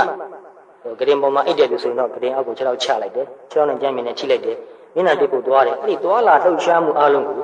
ရိုးရိုးနဲ့အချင်းချင်းပြောရရင်လှုပ်ရှားမှုထိမှုသိမှုတွေတတိကတာနော်လှုပ်ရှားတာထိတာကိုတတိလေးနဲ့သိလိုက်ပါတိပြီးတော့သွားပါဟိုစကားလုံးတုံးပြီးတော့မှတ်ဖို့တော့တကယ်တော့မလိုဘူးနော်သို့တော့အကူအညီဖြစ်နေသုံးကျင်သုံးနေနဲ့မသုံးမဲ့နေရရတယ်သိဖို့အာယုံကိုဓာတ်ရိုက်သိနေဖို့ကကိုရေးကြည့်ပါတယ်နော်ဒီလိုထိလိုက်တိုင်းဘာမှပြောနေစရာမလိုဘူးသိနေတယ်နော်ထိလိုက်တိုင်းသိနေတယ်အဲ့ဒီထိလေးကိုပဲအခြေခံအဖြစ်လုပ်စီနော်ပြီးရင်မျက်နှာတစ်ပြီးဘုရားရှိခိုးမယ်မေတ္တာပို့မယ်ခဏတရားထိုင်ပါတရားထိုင်ပြီးစာရေးတော်ရေးကိစ္စတွေလုပ်အောင်မယ်ဒါလေးလိုလဲရဒံတလောက်အတိလေးကပ်ပြီးတော့လုပ်ပါကျဲရင်ကျဲပါစေကိစ္စမရှိဘူးနော်နည်းနည်းလေးတတိပါနေကိုပဲအင်တန်ကျိုးများပါတယ်နော်ဒီလိုတတိလေးနည်းနည်းပါအောင်တနေ့တာလုံးနေတော့လို့ရှိရင်တဖြည်းဖြည်းကြားတဲ့အခါမှာစိတ်အင်အားတက်လာတက်လာပြီးတော့အေးစေးတရားထိုင်လိုက်မှဆိုရင်သိမကြောက်ဘူး9မိနစ်လောက်တည်းမှာစိတ်ကတော်တော်ကိုစူးစီးပြီးတော့ငြိမ်သွားတာတမာတိအင်တန်ကောင်းလာတာအဲ့လိုစာရေးတော်ရေးကိစ္စလုပ်ပြီးပြီဆိုရင်ဒီကဒကာကြီးတွေဒကာမကြီးတွေများသောအားဖြင့်အပြင်သွားစရာကိစ္စတွေရှိမယ်ယုံသွားစရာကိစ္စတွေရှိမယ်တာဝန်တွေရှိနေတယ်ကိုကားကိုမောင်းသွားရမယ်ဆိုရင်လည်းပဲကိုကားကိုမောင်းတာကိုကားထဲဝင်လိုက်ကြရကားတကားဖွင့်တယ်ကားထဲဝင်လိုက်တယ်ထိုင်လိုက်တယ်ကားတကားပြန်ပိတ်တယ်ကားတော့ကိုတော့ပေါက်တယ်ထည့်လိုက်တယ်ဆက်ကိုနှိုးလိုက်တယ်အင်ဂျင်အတန်မီတာကိုသိတယ်အင်ဂျင်လှုပ်ခါနေတာကိုသိတယ်ပြီးရင်ကားမောင်းပြီးတော့ထွက်သွားတယ်နော်အဲ့ဒါလေးကရဒံတလောက်နည်းနည်းလေးပဲဖြစ်ဖြစ်တတိလေးပါနေပါစေနည်းနည်းလေးကတော့တကယ်မခက်ဘူးနော်ကြိုးစားကြည့်ပါအဲ့လိုနဲ့ရုံးကိုရောက်သွားပြီလမ်းမှာလည်းပဲအများကြီးတွေ့ရကြုံရမှာပါနော်ရှေ့ကလမ်းပိတ်နေတာမျိုးလည်းရှိတတ်တယ်စိတ်ရှိလေးနဲ့မောင်းသွားဖို့ပဲနော်မီးပွိုင်းကြရင်ရပ်နေရပြီစိတ်ရှိလေးနဲ့စိတ်ကိုအေးအေးလေးထားစိတ်ကိုလျှော့လိုက်ပါ relax လုပ်ပါအခုခေတ်လူတွေကအလောက်ကမတန်များလွန်းကြည့်တော့မနဲ့နိုးချင်းပဲလူကလည်းရောက်ရက်ခတ်တယ်နော်စိတ်ကမအေးချမ်းဘူးရောက်ရက်ခတ်နေတော့သူ့မှာ tension ကရှိနေပြီနော်အဲ့တော့အဲ့ဒီ tension ကအင်တန်ကြောက်ဖို့ကောင်းပါတယ်အဲ့ဒီ tension ကိုအမြဲတမ်းသတိထားပြီးတော့လျှော့ချထားဖို့လိုတယ် tension များနေလို့ရှိရင်အင်တန်အားကုန်နော်သတိလေးနဲ့ရုံးကိုသွားမယ်ရုံးမှာလှုပ်ရှားရှိရမှာနည်းအားလုံးသတိနဲ့လုပ်မယ်ဒီကြားထဲမှာလည်းပဲမကြာသတိပြန်ကားပြီးတော့တီးပြီးတော့နေဖို့ရတယ်လို့ပဲလုပ်ပါ9စက္ကန့်ပဲရလုပ်ကြည့်ပါလူတွေကလောဘတော်ကြီးတယ်တရားအထုတ်ရင်တော့သူကအတုံးလိုက်အတက်လိုက်ကြီးလုပ်ရမှာပဲလုပ်ချင်နည်းနည်းလေးဆိုရင်မထူပါဘူးလုပ်နေလို့မထူပါဘူးဆိုတော့ပြစ်လိုက်ချင် မဟုတ်ပါဘူးစူးစမ်းကြည့်ပါအဲ့ဒါလို့စူးစမ်းကြည့်လို့ရှိရင်ရေရှည်လောက်လာတဲ့ခါမှာသိလိမ့်မယ်ဒီလောက်ကလေးတိပြီးနေတာနဲ့ကိုပဲနည်းနည်းစိတ်ကလေးကငြိမ်းချမ်းမှုရှိတယ်နည်းနည်းလေး balance ရှိတယ်ဒီကြားတွေကအစင်မပြေတဲ့တခုရှိလို့ဒေါသဖြစ်ပြီးဆိုရင်သိလိုက်ပါစောစောတွေကတတိလေးနည်းနည်းလေးရှိနေတဲ့လူကဒေါသဖြစ်ပြီးရင်လည်းသိမကြခင်မှာသူကသိတယ်အဲ့တော့ဒေါသအကြီးကြီးအဆင့်ကိုမရောက်ဘူးမီးလိုပဲဒေါသဆိုတာနော်ဖြစ်ခါစားနည်းနည်းလေးပါပြီးမှအကြီးကျယ်မိတော့ကြီးဖြစ်အောင်လုပ်သွားတာနော်နောက်တစ်ချက်ကဒီဒေါသရဲ့သဘာဝဟာပထမတစ်ခုဖြစ်တဲ့ခါမှာသူတိတ်မပေါက်ကွဲသေးဘူးနည်းနည်းလေးထိန်းထားလိုက်နောက်တစ်ခုမကျေနပ်စရာတွေ့တယ်သူဒေါသကနည်းနည်းပိုကြီးသွားပြီဒါပေမဲ့သူထိန်းထားသေးတယ်နောက်တစ်ခုထပ်တွေ့တယ်သူဒေါသကနည်းနည်းထပ်ကြီးသွားပြန်ထိန်းထားပြန်သေးတယ်နော်နောက်ဆုံးကြရင်ဥပမာပြောရင် critical mass လို့အဆင့်ကိုရောက်သွားတယ်ဘာမှမဖြစ်တော့တဲ့ကိစ္စတစ်ခုနဲ့ကြုံကြတဲ့ခါမှာသူမခံနိုင်တော့ဘူးတခါတော့ဘုံဆိုပောက်ကွဲတာနော်အဲ့တော့ဥပမာအပြင်ပြောရမယ်ဆိုရင်အခု uranium တွေနဲ့ bomb တွေလုပ်တဲ့ခါမှာနော်ဒီ uranium သေးလေးဟာ chain reaction မဖြစ်နိုင်အဲ့ဒီသေးလေးတွေအများကြီးတစ်ဖြည်းဖြည်းစုပြီးနောက်တစ်ခုထပ်တူဘာမှ chain reaction မဖြစ်သေးဘူးနောက်ဆုံး critical mass လို့ခေါ်တဲ့အဆင့်ကိုရောက်တဲ့ခါမှာနည်းနည်းလေးပဲလိုတော့တယ်အဲ့နည်းနည်းလေးကိုဖြည့်ပေးနေမယ် chain reaction ဖြစ်သွားတာဒေါသရဲ့သဘောကလည်းအဲ့ဒီတိုင်းပဲနော်အဲ့တော့ residual အဲ့ဒီ frustration ရှိနေလို့ရှိတယ်နော်အခန့်လေးကနည်းနည်းလေးဘာကိစ္စနဲ့မှလည်းမသိဘူးအခန့်လေးနည်းနည်းရှိလို့ရှိရင်တခုခုတွေ့တဲ့ခါမှာသူကပို့ပြီးကြီးလာတယ်နော်အဲ့တော့ကိုယ်စိတ်ကိုကြည့်ပြီးတော့အဲ့ဒီအခန့်ဖြစ်နေတဲ့ဒေါမနတဒေါသလေးမကျဉ်းတဲ့မှုလေးကိုပါရှုမှတ်နိုင်လို့ရှိရင်သူပြေသွားတယ်အဲ့လိုအမြဲတမ်းဒေါသကိုဖြေထားနေတဲ့လူကတောင်းစိတ်ဆိုးစရာတွေ့နေပောက်ကွဲတဲ့အဆင့်ကိုမရောက်ဘူးနော်အဲ့လိုမပောက်ကွဲတဲ့ကြောင့်ကိုယ်မှအမှန်တမ်းတက်တာမှုရှိတယ်တစ်ဖက်သားမှလည်းပဲကိုယ်ကြောင့်စိတ်ဆင်းရဲမှုမဖြစ်ဘူးလုပ်ရမယ့်ကိစ္စကိုလည်းပဲစိတ်အေးနဲ့တတိနဲ့ဉာဏ်နဲ့ရှင်ပြီးတော့လုပ်လိုက်ရတဲ့အတွက်ကြောင့်အကောင်းဆုံးအခြေအနေကိုရောက်နေတယ်ပို့ပြီးတော့အဆင်ပြေတယ်နော်ဒီလိုတစ်နေ့တာလုံးတတိနဲ့နေတဲ့သူကတတိဆိုတဲ့အိမ်မှာနေတယ်လို့ခေါ်နိုင်တယ်နော်ဒါကြောင့် I make awareness my home ဆိုတဲ့စကားတကယ်လက်တွေ့လုပ်ကြည့်မှသိတယ်သိနေတဲ့ခါမှာအင်မတန်အိန္ဒိယရတာပဲစိတ်ကအင်မတန်လုံးချုံနောက်တစ်ပိုက်က I have no life or death ငါမှာမွေးဖွားခြင်းတည်ဆုံးခြင်းဆိုတာမရှိဘူးအဲ့တော့စောစောလုံးကအပိုက်တွေလိုပါပဲ तू ကရုပ်ပိုင်းဆန်တဲ့သဘောကိုမပြောဘူးနော်နာမ်ပိုင်းဆန်တဲ့သဘောကိုပြောချင်တယ်ဒီခန္ဓာကိုယ်ကြီးဟာတဘောတစ်ခါမွေးလာတယ်ကြီးလာတယ်အိုသွားတယ်ပြီးတော့တည်သွားတယ်ဒါကတော်တော်လေးရုပ်ပိုင်းဆန်တဲ့အကျဉ်းစားသဘောနော်သူကဒီအကျဉ်းစားမွေးဖွားခြင်းတည်ဆုံးခြင်းကိုပြောတာမဟုတ်ဘူးအမှန်တန်တိမ်မွေးတဲ့နန္တရားဆန်တဲ့မွေးဖွားခြင်းတည်ဆုံးခြင်းကိုသူကပြောချင်တယ်နော်ဘာကိုပြောမလဲဆိုတော့ I make the tides of breathing my life and death တော့အာနာပါနအထုတ်နေတဲ့ပုဂ္ဂိုလ်ဆိုတော့ဒီအသက်ရှင်နေတာကိုပဲသူကဒီရတက်တယ်လို့အတက်ကြလို့တင်စားပြီးပြောတာ tide ဆိုတာဒီကိုပြောတာနော်အဲ့တော့အသက်ရှင်ရတဲ့ခါမှာရေတက်လာတယ်ပဲပြန်ထုတ်ရတဲ့ခါမှာဒီကြတော့ဒါလေးကိုပဲအာယုံပြုပဲနှလုံးသွင်းမိနေတဲ့ခါမှာဒီမှာပဲမွေးဖွားခြင်းတည်ဆုံးခြင်းကိုသူအာယုံပြုလို့ရတယ်နော်အဲ့တော့တည်ခြင်းတရားနဲ့ပတ်သက်ပြီးတော့နှလုံးသွင်းကြဖို့စဉ်းကျင်ကြဖို့မြတ်စွာဘုရားဟောတဲ့ခါမှာယဟန်တွေကလည်းပဲတည်ခြင်းတရားကိုနှလုံးသွင်းစဉ်းကျင်ကြတယ်အဲ့တော့မြတ်စွာဘုရားယဟန်တွေတပည့်တွေကိုပြန်တွေ့တဲ့ခါမှာတရားစစ်တဲ့သဘောမျိုးနဲ့မေးတယ်ချစ်သားတို့တည်ခြင်းတရားကိုနှလုံးသွင်းကြရလားဆိုတော့နှလုံးသွင်းပါတယ်ဗျာတဲ့နော်ဘယ်လိုများနှလုံးသွင်းကြလဲလို့မေးတော့တပားကတော့တပည့်တော်ကတော့ငါတနေ့တာလောက်အသက်ရှည်ရအောင်မယ်ဆိုရင်အင်မတန်ကောင်းပါပဲတရက်လောက်များအသက်ရှည်ရမယ်ဆိုရင်ဒီအချိန်တွင်းမှာတရားကိုနှလုံးသွင်းပြီးတော့နေမယ်လို့ဒီလိုသူစဉ်းကျင်ပါတယ်နော်နောက်တစ်ပါးကိုမေးကြည့်တော့တပည့်တော်ကတော့တဲ့စွန်းတလုတ်စားတဲ့အချိန်လောက်အသက်ရှည်ရအောင်မယ်ဆိုရင်ကောင်းပါပဲလို့နှလုံးသွင်းပါတယ်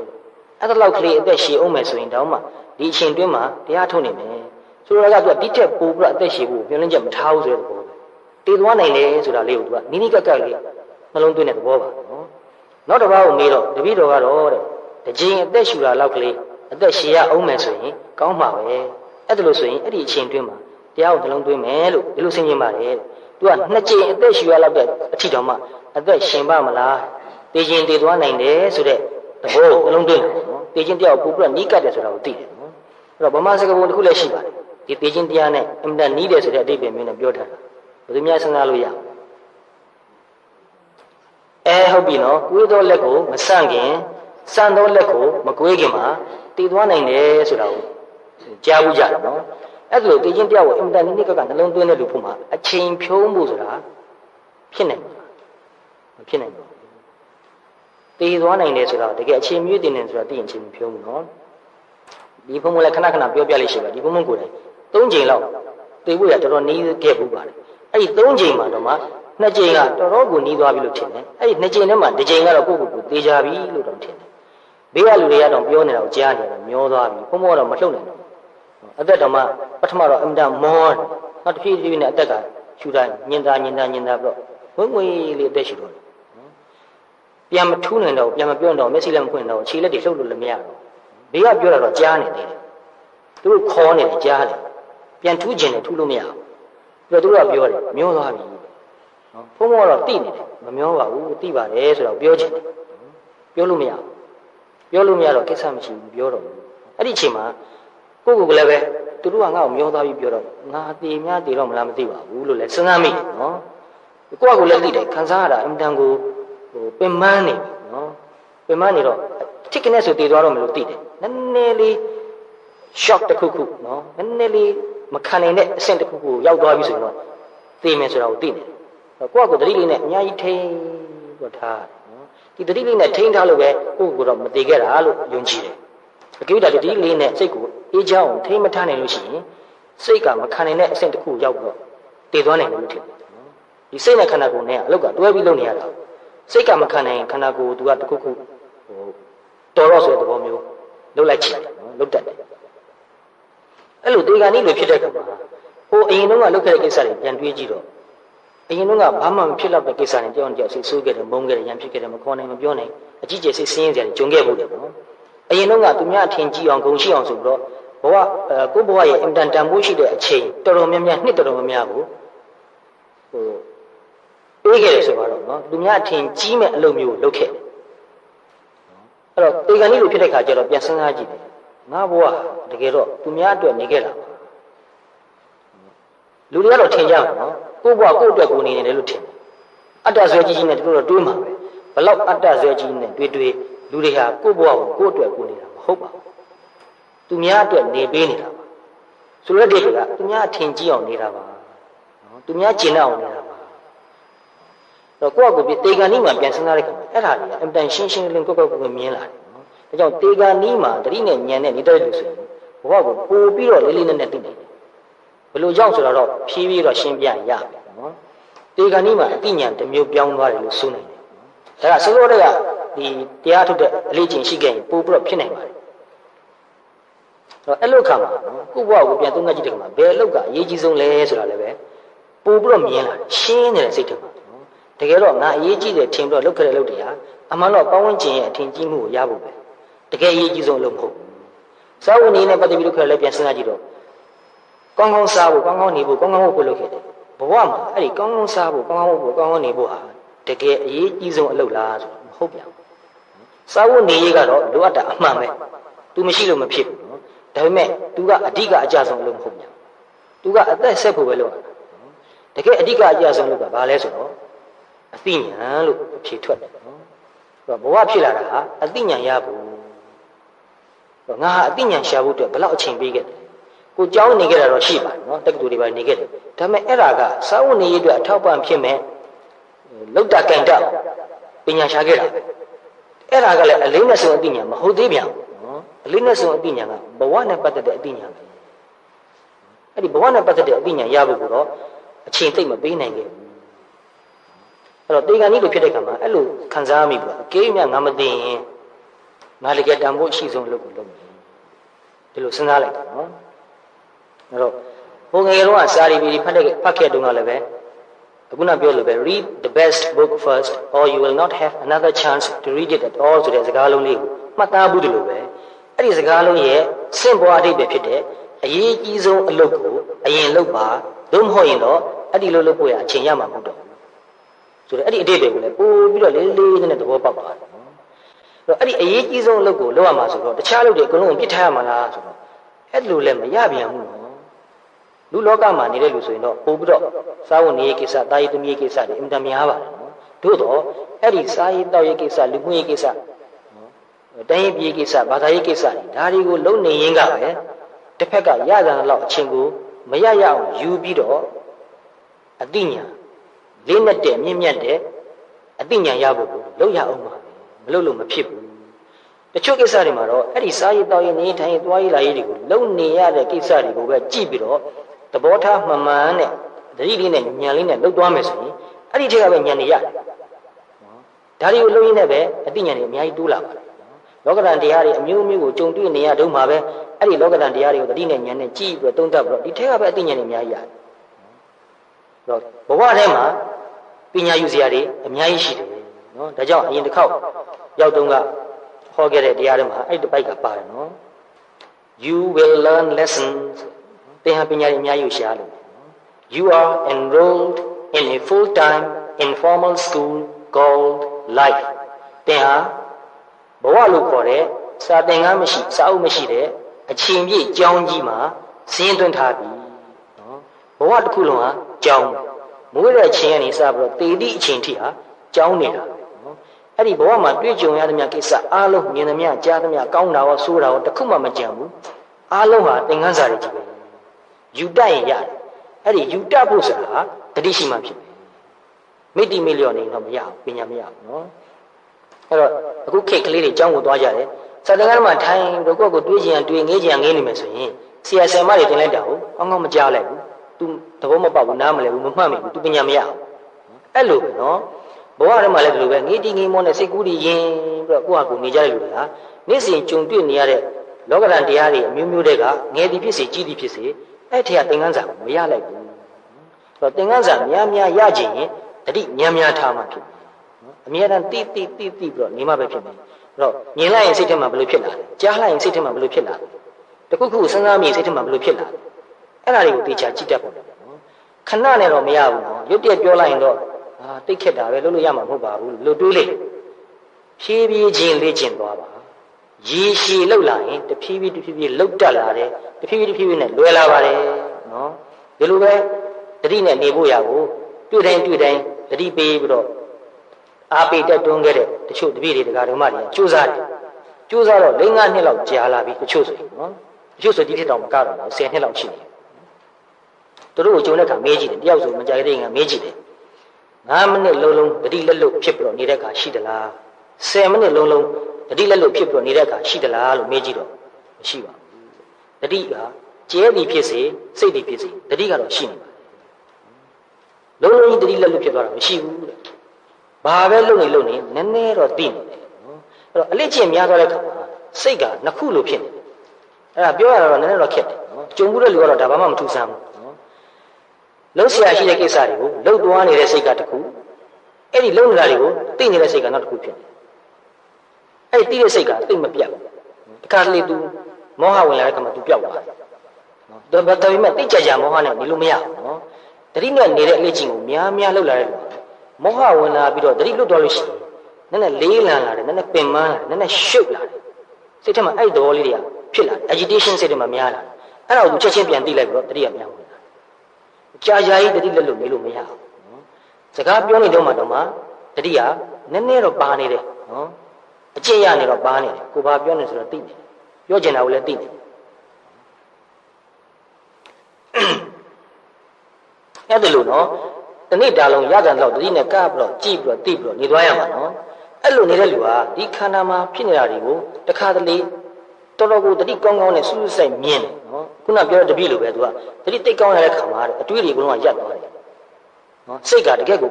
complete silent ဖြစ်သွားတယ်လုံးတိတ်သွားပြီးတော့ဒီခန္ဓာမှာဖြစ်နေတဲ့ပရမတ်ရုပ်ဖြစ်ခြင်းဖြစ်မယ်ဝေဒနာဖြစ်ခြင်းဖြစ်မယ်စိတ်ဖြစ်ခြင်းဖြစ်မယ်စိတ်ကိုပြန်ကြည့်လိုက်တဲ့အချိန်မှာငြိမ်နေတာပဲတွေ့ရတာပေါ့နော်အဲ့ဒီမှာစိတ်ကကတ်နေတာနော်အဲ့လိုတခြားကတ်ထားလို့ရှိရင်အကယ်၍အဲ့လိုကတ်ထားနေတော့မှတခုခုထင်ရှားတဲ့အာယုံပေါ်လာရင်ပေါ်ချင်းသိတယ်ပြီးရင်ချက်ချင်းပဲမရှိတော့တာသိတယ်ပေါ်လာတဲ့အခါမှာချက်ချင်းသိတယ်သိချင်းမရှိတော့ဘူးဆိုတော့လည်းမြင်တယ်နော်စဉ်းစားနေတာမဟုတ်ဘူးနော်တိချက်ရကိုမြင်တယ်ခံစားလိုက်ရတယ်လို့သိတယ်တဘာဝလက္ခဏာတခုခုပေါ်လာတာကိုချက်ချင်းသိပြီးတော့ပျောက်သွားတာကိုသိတယ်ပေါ်လာတာကိုသိပြီးတော့ပျောက်သွားတာကိုသိတာဟာဖြစ်ချင်းပြက်ချင်းကိုသိတာပဲနော်အဲ့ဒါလို့တရားကိုစူးစိုက်အားထုတ်နေလို့ဟာအဲ့ဒီဖြစ်ချင်းပြက်ချင်းဒီပင်လျင်မွေးဖွားခြင်းနဲ့တည်ဆုံးခြင်းလို့မြင်တယ်အဲ့တော့သူ့ရဲ့မွေးဖွားခြင်းနဲ့တည်ဆုံးခြင်းကိုမြင်ဖို့ဟာအင်မတန်နည်းတယ်နော်အင်မတန်အနုစိတ်တယ်တာမန်လူတွေနဲ့ကတော့ဟို ကြာပြီဘယ်တော့မှလည်းမသိဘူးနှစ်ပေါင်း50လောက်တော့မွေးလာတာနော်နောက်ထပ်ဘယ်လောက်ကြာအောင်မှမသိဘူးဒီတိုင်းပဲနေပြီးတော့သိရမှာသိဖို့လည်းအဝေးကြီးလို့သိတယ်နော်တရားထုံးတဲ့လူကတော့အဲ့လိုမဟုတ်ဘူးနော်အခုဖြစ်လာတာဟာမွေးပွားခြင်းအခုပြတ်သွားတာသိဆုံးခြင်းအင်မတန်နည်းပါတယ်နော်ဒါကြောင့် I make the tides of breathing my life and death ဆိုတာအသိဉာဏ်ရှိလေလေနည်းနည်းလေးလေးပဲဒီစကားနော်နောက်တစ်ပိုက်က I have no divine power ငါမှာတကုတ်80ပတ်မရှိပါဘူးနော်အကြမြင်ရတာတို့ဇုံတစ်ခုဖြစ်အောင်ဖန်ဆင်းနိုင်တာတို့သူ့မှာမရှိပါဘူးနော်အဲ့တော့တရားထုတ်တဲ့လူတော်များများဟာတစ်ခါတလေပေါ့လေနော်နည်းနည်းလောက်တော့အဲ့လိုမျိုးမျှော်လင့်တယ်အထူးသဖြင့်အသိဉာဏ်နဲ့နှုတ်တုံးမှာပိုးပြီးတော့မျှော်လင့်တယ်တကုတ်80ပတ်ကိုသိအထင်ကြီးတယ်နော်တဖြည်းဖြည်းနဲ့အသိဉာဏ်ရင့်လာတဲ့ခါကျမှတကုတ်80ပတ်ကိုထင်မကြီးတော့အသိဉာဏ်ကိုပဲတန်ဖိုးထားတော့လေးစားတော့အဲ့တော့သူ့မှာတကုတ်80ပတ်မရှိပါဘူးဆိုတော့တခုခုတော့ပြောတော့မယ်နော်တင်စားပြီးတော့ဘာလဲဆိုတော့ I make honesty my divine power ငါဟာယူသားမှုကိုငါရဲ့တကုတ်80ပတ်အဖြစ်နဲ့လုပ်ထားပါလေယူသားမှုမှာအင်မတန်ကြီးမားတဲ့တကုတ်တကယ်ပဲရှိပါတယ်ဒါပေမဲ့အာမနာတန်ပြောရရင်နော်ဒါဟိုဘယ်လိုပြောမလဲနစ်နာကြီးပြောလိုက်တယ်လို့ယူဆစေချင်ဘူးနော်ရာဂနှင်းပြည့်ယူသားဖို့ဆိုတာအလွန်ပဲခက်ခဲပါတယ်နော်အင်မတန်ခက်ခဲပါတယ်ဒါကြောင့်ယူသားမှုနဲ့ပတ်သက်ပြီးတော့ပဲဖြောင့်မတ်မှုနဲ့ပတ်သက်ပြီးတော့ပဲမြတ်စွာဘုရားတုတ်တန်ဒေသနာတော်တစ်ပုဒ်မှာစကားလုံးတစ်လုံးတည်းကိုနှစ်ခါဆင့်ပြီးတော့ပြောထားတာဟောထားတာရှိပါတယ်ဘသူများအမှားရအောင်လဲဟုတ်ပြီတခါကြီးနော်ဥစုစသူဟုစုစဖြောင့်မှတ်ရမယ်အလွန်ဖြောင့်မှတ်ရမယ်နော်အဲ့တော့လူချင်းဆက်ဆံရေးမှာလည်းပဲဖြောင့်မှတ်မှုရှိဖို့တန်းလို့တယ်နော်မချစ်ဘဲနဲ့ချင်အောင်ဆောင်တာမျိုးနော်သဘောမကျဘဲနဲ့သဘောဟာကြံဆောင်တာမျိုးလေးတွေရတယ်ဒါဘဝကိုတော့အနှစ်သာရမဲ့သွားစေတယ်နော်အတုအယောင်ကဘယ်တော့မှစိတ်ကြံကျဉ်းမှုအစစ်မှန်ကိုမပေးနိုင်ဘူးအစစ်အမှန်ကပဲတကယ်ကျဉ်းမှုပေးစေတာပါတခါတလေတယောက်ကကိုယ့်ကိုစိတ်ဆိုးနေတာဒါပေမဲ့ तू ကစိတ်မဆိုးအောင်စောင်းနေတော့တခါလေတည့်ရကြီးနဲ့တိတ်ခါခက်တယ်အဲ့ဒါမျိုးမှာ तू ကလာပြီးရိုးရိုးသားသားပဲအခုနဖြစ်ခဲ့တဲ့ကိစ္စနဲ့ပတ်သက်ပြီးတော့နည်းနည်းစိတ်ဆိုးတယ်လို့ပြောလိုက်ရင်တမျိုးတော့သဘောကျသွားသေးတယ်။ तू ရိုးရိုးသားသားပြောလိုက်တာပဲအဲ့ဒီကိစ္စကိုဆက်ပြီးတော့ဆွေးနွေးမယ်ပြေလည်အောင်ကြိုးစားမယ်။အကယ်၍ तू ကရိုးရိုးသားမပြောဘဲနဲ့ဟိုငါတို့ကအဲ့ဒါမျက်စိမဆိုးပါဘူးလို့ဟန်လို့နေမယ်ဆိုရင်မအီမလဲကြီးနဲ့နေရတာဖြေရှင်းလို့လည်းမရတော့ဘူး။နော်။တော့မရိုးသားမှုဟာခဏတော့ပြဿနာကိုမရှိအောင်ဖုံးထားလိုက်တယ်လို့ပဲနော်။ဒါပေမဲ့ပြဿနာမပြေလည်ဘူး။အဲ့တော့တယောက်တည်းဆက်ဆံရေးမှာတကယ်လိုက်လဲမှုရှိဖို့ရိုးသားမှုရှိဖို့ပွင့်လင်းမှုရှိဖို့ကအင်မတန်ရေးကြည့်ပါတယ်ဆက်ဆံရေးမှာပွင့်လင်းမှုရိုးသားမှုလိုက်လဲမှုရှိတာအင်မတန်ရတာရှိတယ်နှုတ်စလုံးရဲ့စိတ်နဲ့အသိဉာဏ်ကြီးပွားမှုမှာလည်းပဲတော်တော်ပဲအထောက်ကူပေးပါတယ်နော်အဲ့တော့ဒီ honesty နဲ့ပတ်သက်ပြီးတော့ပဲနည်းနည်းဖြည့်ပြီးတော့ပြောချင်တာလေးက without honesty there is no real growth နော် growth ဆိုတာကြီးပွားမှုပြောတာနော်အဲ့တော့တရားနဲ့ပတ်သက်တဲ့ကြီးပွားမှုဆိုလို့တာပါရိုးသားမှုမရှိဘဲနဲ့တကယ်စစ်မှန်တဲ့ကြီးပွားမှုဆိုတာမဖြစ်နိုင်ဘူးနော်အဲ့တော့တရားထုတ်တဲ့လူဟာမလိန်ရဘူးမညာရဘူးမသိဘဲနဲ့သိဟန်မဆောင်ရဘူးအထူးသဖြင့်တရားဤတရားဒီမှာတရားထုတ်တဲ့ခါဆရာသမားများကကဲတရားထုတ်ရတာဘယ်လိုတော့အဆင်ပြေရလားနော်ချွေးမလို့ကောင်းရလားတဲ့ရလားစိတ်တွေကပြတ်လွင့်သလားအဲ့လိုမင်းတပည့်တော်တော့ဘာမှမတွေးမိပါဘူးတဏှာဆိုတဏှာဘာမှမတွေးမဖြစ်နိုင်တာကြီးနော်ဘလောက်ကြည့်တမာရီကောင်းလဲအကယ်ဇန်နေပါလေရနေတယ်ဆိုရင်တော့ဖြစ်နိုင်ပါတယ်နော်အဋ္ဌာနဲ့ဇန်ဝင်စားနေလိုက်တော့တဏှာကြီးလုံးဘာမှမတွေးဘူးဆိုတော့ဖြစ်နိုင်တယ်နော်တာမန်တရားထုံတဲ့လူတွေဖို့ကတော့ဖြတ်ခနဲ့အတွေးလေးတွေကတော့ဝင်နေတာပဲနော်အဲ့တော့အမှန်တမ်းရိုးရိုးသားသားပြောရမယ်ကိုမရသေးတဲ့ဉာဏ်တွေကိုရတဲ့ရောင်နဲ့ဟိုဆရာသမားကျင့်တတ်အောင်အထင်ကြီးအောင်မပြောသင့်နော်တချို့တပည့်တွေကဆရာအတွက်တရားထုတ်ပေးနေကြတာဒီစကားရဲ့အဓိပ္ပာယ်ကိုဘယ်လိုသဘောပေါက်မယ်မသိဘူးနော်ဥပမာဆိုတော့တခါကြီးတယောက်ကိုတရားအထုတ်ဖို့လိုတဲ့အကြောင်းအရေးကြီးတဲ့အကြောင်းကိုပြောပြတော့သူအရင်တော့လည်းနည်းနည်းပါးပါးတော့အထုတ်ပါတယ်သူကဘယ်လိုပြောလဲဆိုတော့ဖုံးအတွက်တပည့်တော်ဒီနေ့တနာရီတရားထိုင်ပါမယ်ဖုံးအတွက်ထိုင်ဖို့မလိုပါဘူးဖုံးကသူ့ဟာသူထိုင်ပါတယ်နော်ကိုယ့်အတွက်ကိုလှုပ်ရှားမှာရိုးရိုးသားသားလိုချင်းစေတနာမှန်မှန်လေးနဲ့တရားတရားမှန်မှန်လေးနဲ့လုပ်ပါသူများအတွက်လုပ်ဖို့မလိုပါဘူးနော်အဲ့ဒါလိုပဲကိုကဘယ်လိုဉာဏ်တွေရတယ်ဆိုတာကိုပြောလိုက်လို့ရှိရင်ကိုယ့်ဆရာသမားဝန်တာသွားမှာဆိုပြီးတော့ ကိုမရသေးတဲ့ဉာဏ်တွေကိုရတဲ့အောင်နဲ့ပြောတယ်နော်ဆရာသမားကတော့ယုံရင်လည်းယုံမှာပေါ့ဒါပေမဲ့ရေရှည်ဒီတရားဘာဝနာနဲ့ပတ်သက်ပြီးတော့လေ့ကျင့်ပေါ်များအထုတ်ခဲ့တဲ့ဆရာတော်တွေသူတို့ဘာကိုလည်းပဲရေရှည်နီးလန်းပေးခဲ့တဲ့ဆရာတော်ဆိုရင်တော့သိတယ်နော်မပြောချင်လို့သာနေနေမှာပါငါ့ကိုလာလိန်နေပြီဆိုတာသိတယ်သိပေမဲ့တနာတယ်ဟောဒုက္ခများသူတရားတွေတုတ်တက်နေတယ်ဆိုတာကိုသိစေခြင်းလုံးလို့သူလှည့်စားနေတာဒီတိုင်းဆိုမတုတ်တက်နိုင်ဘူးနော်တချို့ဆရာတော်ဆိုတက်တယ်ပဲပြောရတယ်လက်မခံဘူးနော်ရေးဆက်ဆက်ပြောရရောက်သွားတယ်တခါကြီးတော့နော်ဒါကြောင့်ကိုယ်ဆရာသမားကိုလုံးဝမညာပါနဲ့တရားအထုတ်ဖို့အချင်းချင်းလည်းပဲကိုကသူ့ထက်သားတရားရောင်ပြောခြင်းတယ်ငါတို့ကတော့ဘယ်အဆင့်ရောက်နေပြီဆိုတော့မပြောခြင်းတယ်တခုံးလိန်တာပါသွားရင်နောက်ထပ်တရားမတက်တော့နော်အဲ့တော့ဒီတရားဆိုတာသစ္စာတရားအမှန်တရားသစ္စာတရားအမှန်တရားကိုတကယ်သိခြင်းသစ္စာရှိမှပဲဖြစ်တယ်မှန်မှပဲဖြစ်တယ်နော်ယိုသားမှုအပြည့်အဝရှိမှပဲဖြစ်တယ်အဲ့တော့မယိုသားရင်မနဲ့လုံနေဆိုတော့ဥစိတ်ကိုပြန်ကြည့်ပြီးတော့ဟောငါစကားကနည်းနည်းလေးပိုသွားပြီနော်ဟုတ်တာထက်နည်းနည်းပိုပြောမိသွားပြီပြန်ပြင်ပါပြန်သွားပြောပါဟိုခုနပြောတဲ့စကားကနည်းနည်းပိုသွားတယ်မဟုတ်ပါဘူးဒါပေမဲ့အဲ့လိုဝန်ခါမှာတော်တော်ကြောက်တယ်နော်တော်တော်ရှက်တယ်ပြောဖို့မလွယ်ဘူးနော်ဒါကြောင့်အမှန်တရားကိုတကယ်သိချင်ရင်တတ္တိရှိဖို့အင်မတန်လိုပါတယ်ရိုးသားဖို့အင်မတန်လိုပါတယ်နော်တတ္တိအင်မတန်ရေးကြီးပါတယ် without honesty there is no freedom ရိုးသားမှုမရှိလွတ်လပ်မှုမရှိဘူးလိမ်ညာမှုတိုင်းလိမ်ညာမှုတိုင်းဟာစိတ်ကိုနှောင်ဖွဲ့တယ်မလွတ်လပ်တော့ဘူးနော်တခါလိမ်ပြီးတဲ့လူဟာဒီလိမ်တာမပွားအောင်ထက်ခါလိမ်ရတယ်လိမ်တဲ့လူဟာစိတ်အေးချမ်းမှုမရှိဘူးစိတ်ကြည်လင်တန့်ရှင်းမှုမရှိဘူးအဲ့ဒီစိတ်အေးချမ်းမှုစိတ်ကြည်လင်တန့်ရှင်းမှုမရှိလို့ရှိရင်အသိဉာဏ်မတက်ဘူးလိမ်တဲ့လူဟာကိုယ့်ကိုယ်လိမ်မှန်းသိနေပြီးတော့ကိုယ့်ကိုယ်ကလေးစားမှုလည်းမရှိဘူးငါဟန်လုပ်နေတာငါလိမ်နေဆိုတာသိတဲ့ကြောင့် तू ကဘယ်လို့ whole heartedly လုပ်လို့မရဘူးနော်လိမ်နေတဲ့အထဲမှာနော် whole heartedness ဆိုတာမရှိဘူးရာဂနှုံးပြည့်စိတ်ရောကိုယ်ပါလို့ဆိုတာမရှိဘူးဆက်ဆံရေးမှာဟန်လုပ်နေကြည့်ဘယ်လို့မှ whole hearted မဖြစ်နိုင်တော့တရားထုတ်တာမှလိမ်ကြည့်ဘယ်လို့မှ whole hearted လုပ်လို့မရတော့နော်အဲ့တော့အထူးအဖြစ်ဒီတရားထုတ်တယ်ဆိုတာတကယ့်ကိုရိုးသားသားစိတ်ရောကိုယ်ပါစိတ်ပါလက်ပါလုံးမှပဲတကယ်ထိထိရောက်တိုးတက်မှုဖြစ်နိုင်တယ်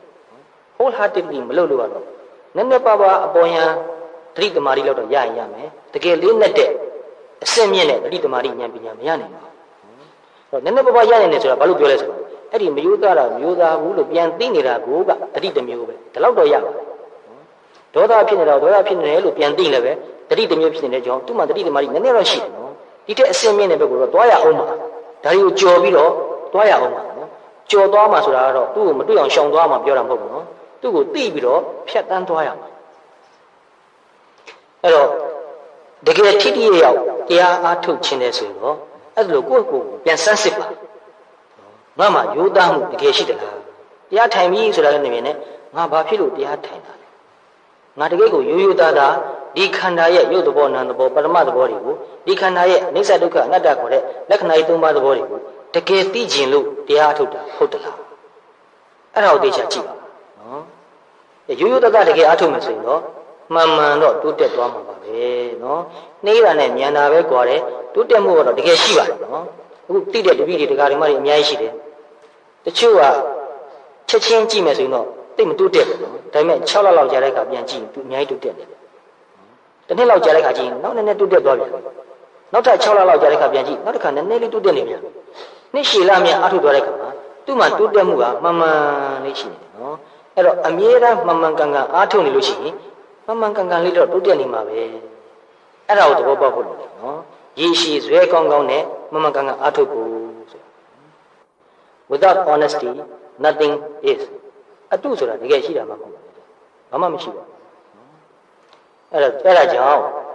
I make honesty my divine power ဆိုတဲ့စကားလည်းပဲအင်မတန်နဲ့ပါဆက်ဆံရေးမှာရိုးသားမှုရှိတဲ့လူကအင်မတန်အင်အားရှိပါတယ်တရားမှာလည်းပဲရိုးသားမှုရှိတဲ့လူကအင်မတန်အင်အားရှိတယ်ရိုးသားမှုရှိရင် whole hearted ဖြစ်တယ်နော်နောက်တစ်ပိုက်က I have no friends ငါမှာမိတ်ဆွေတငယ်ချင်းအပေါင်းအသင်းမရှိဘူးနော်အဲ့တော့လူရည်လို့ဖြစ်လာရင်တငယ်ချင်းအပေါင်းအသင်းအနေနဲ့များတော့ရှိကြစမြဲပါနော်အထူးသဖြင့်တရားထုတ်တဲ့လူဆိုရင်ကလျာဏမိတ်တာတရားအားထုတ်ကိုအားထုတ်ပဲမိတ်ဆွေတွေအများကြီးရှိပါတယ်နော်အင်မတန်တန်ဖိုးရှိတဲ့မိတ်ဆွေတွေပါဒါပေမဲ့သူက ပုဂ္ဂိုလ်သဘောဆန်တဲ့မိတ်ဆွေကိုပြောတာမဟုတ်ဘူးနော်တရားသဘောဆန်တာကိုသူကပြောချင်တာဘာကိုပြောလဲဆိုတော့ I make my mind my friend ငါစိတ်ကိုမိတ်ဆွေဖြစ်အောင်လုပ်ထားပါတယ်အင်မတန်လှပါတယ်အင်မတန်လေးနက်တဲ့စကားပါပဲကိုယ်စိတ်ကကိုယ်မိတ်ဆွေနည်း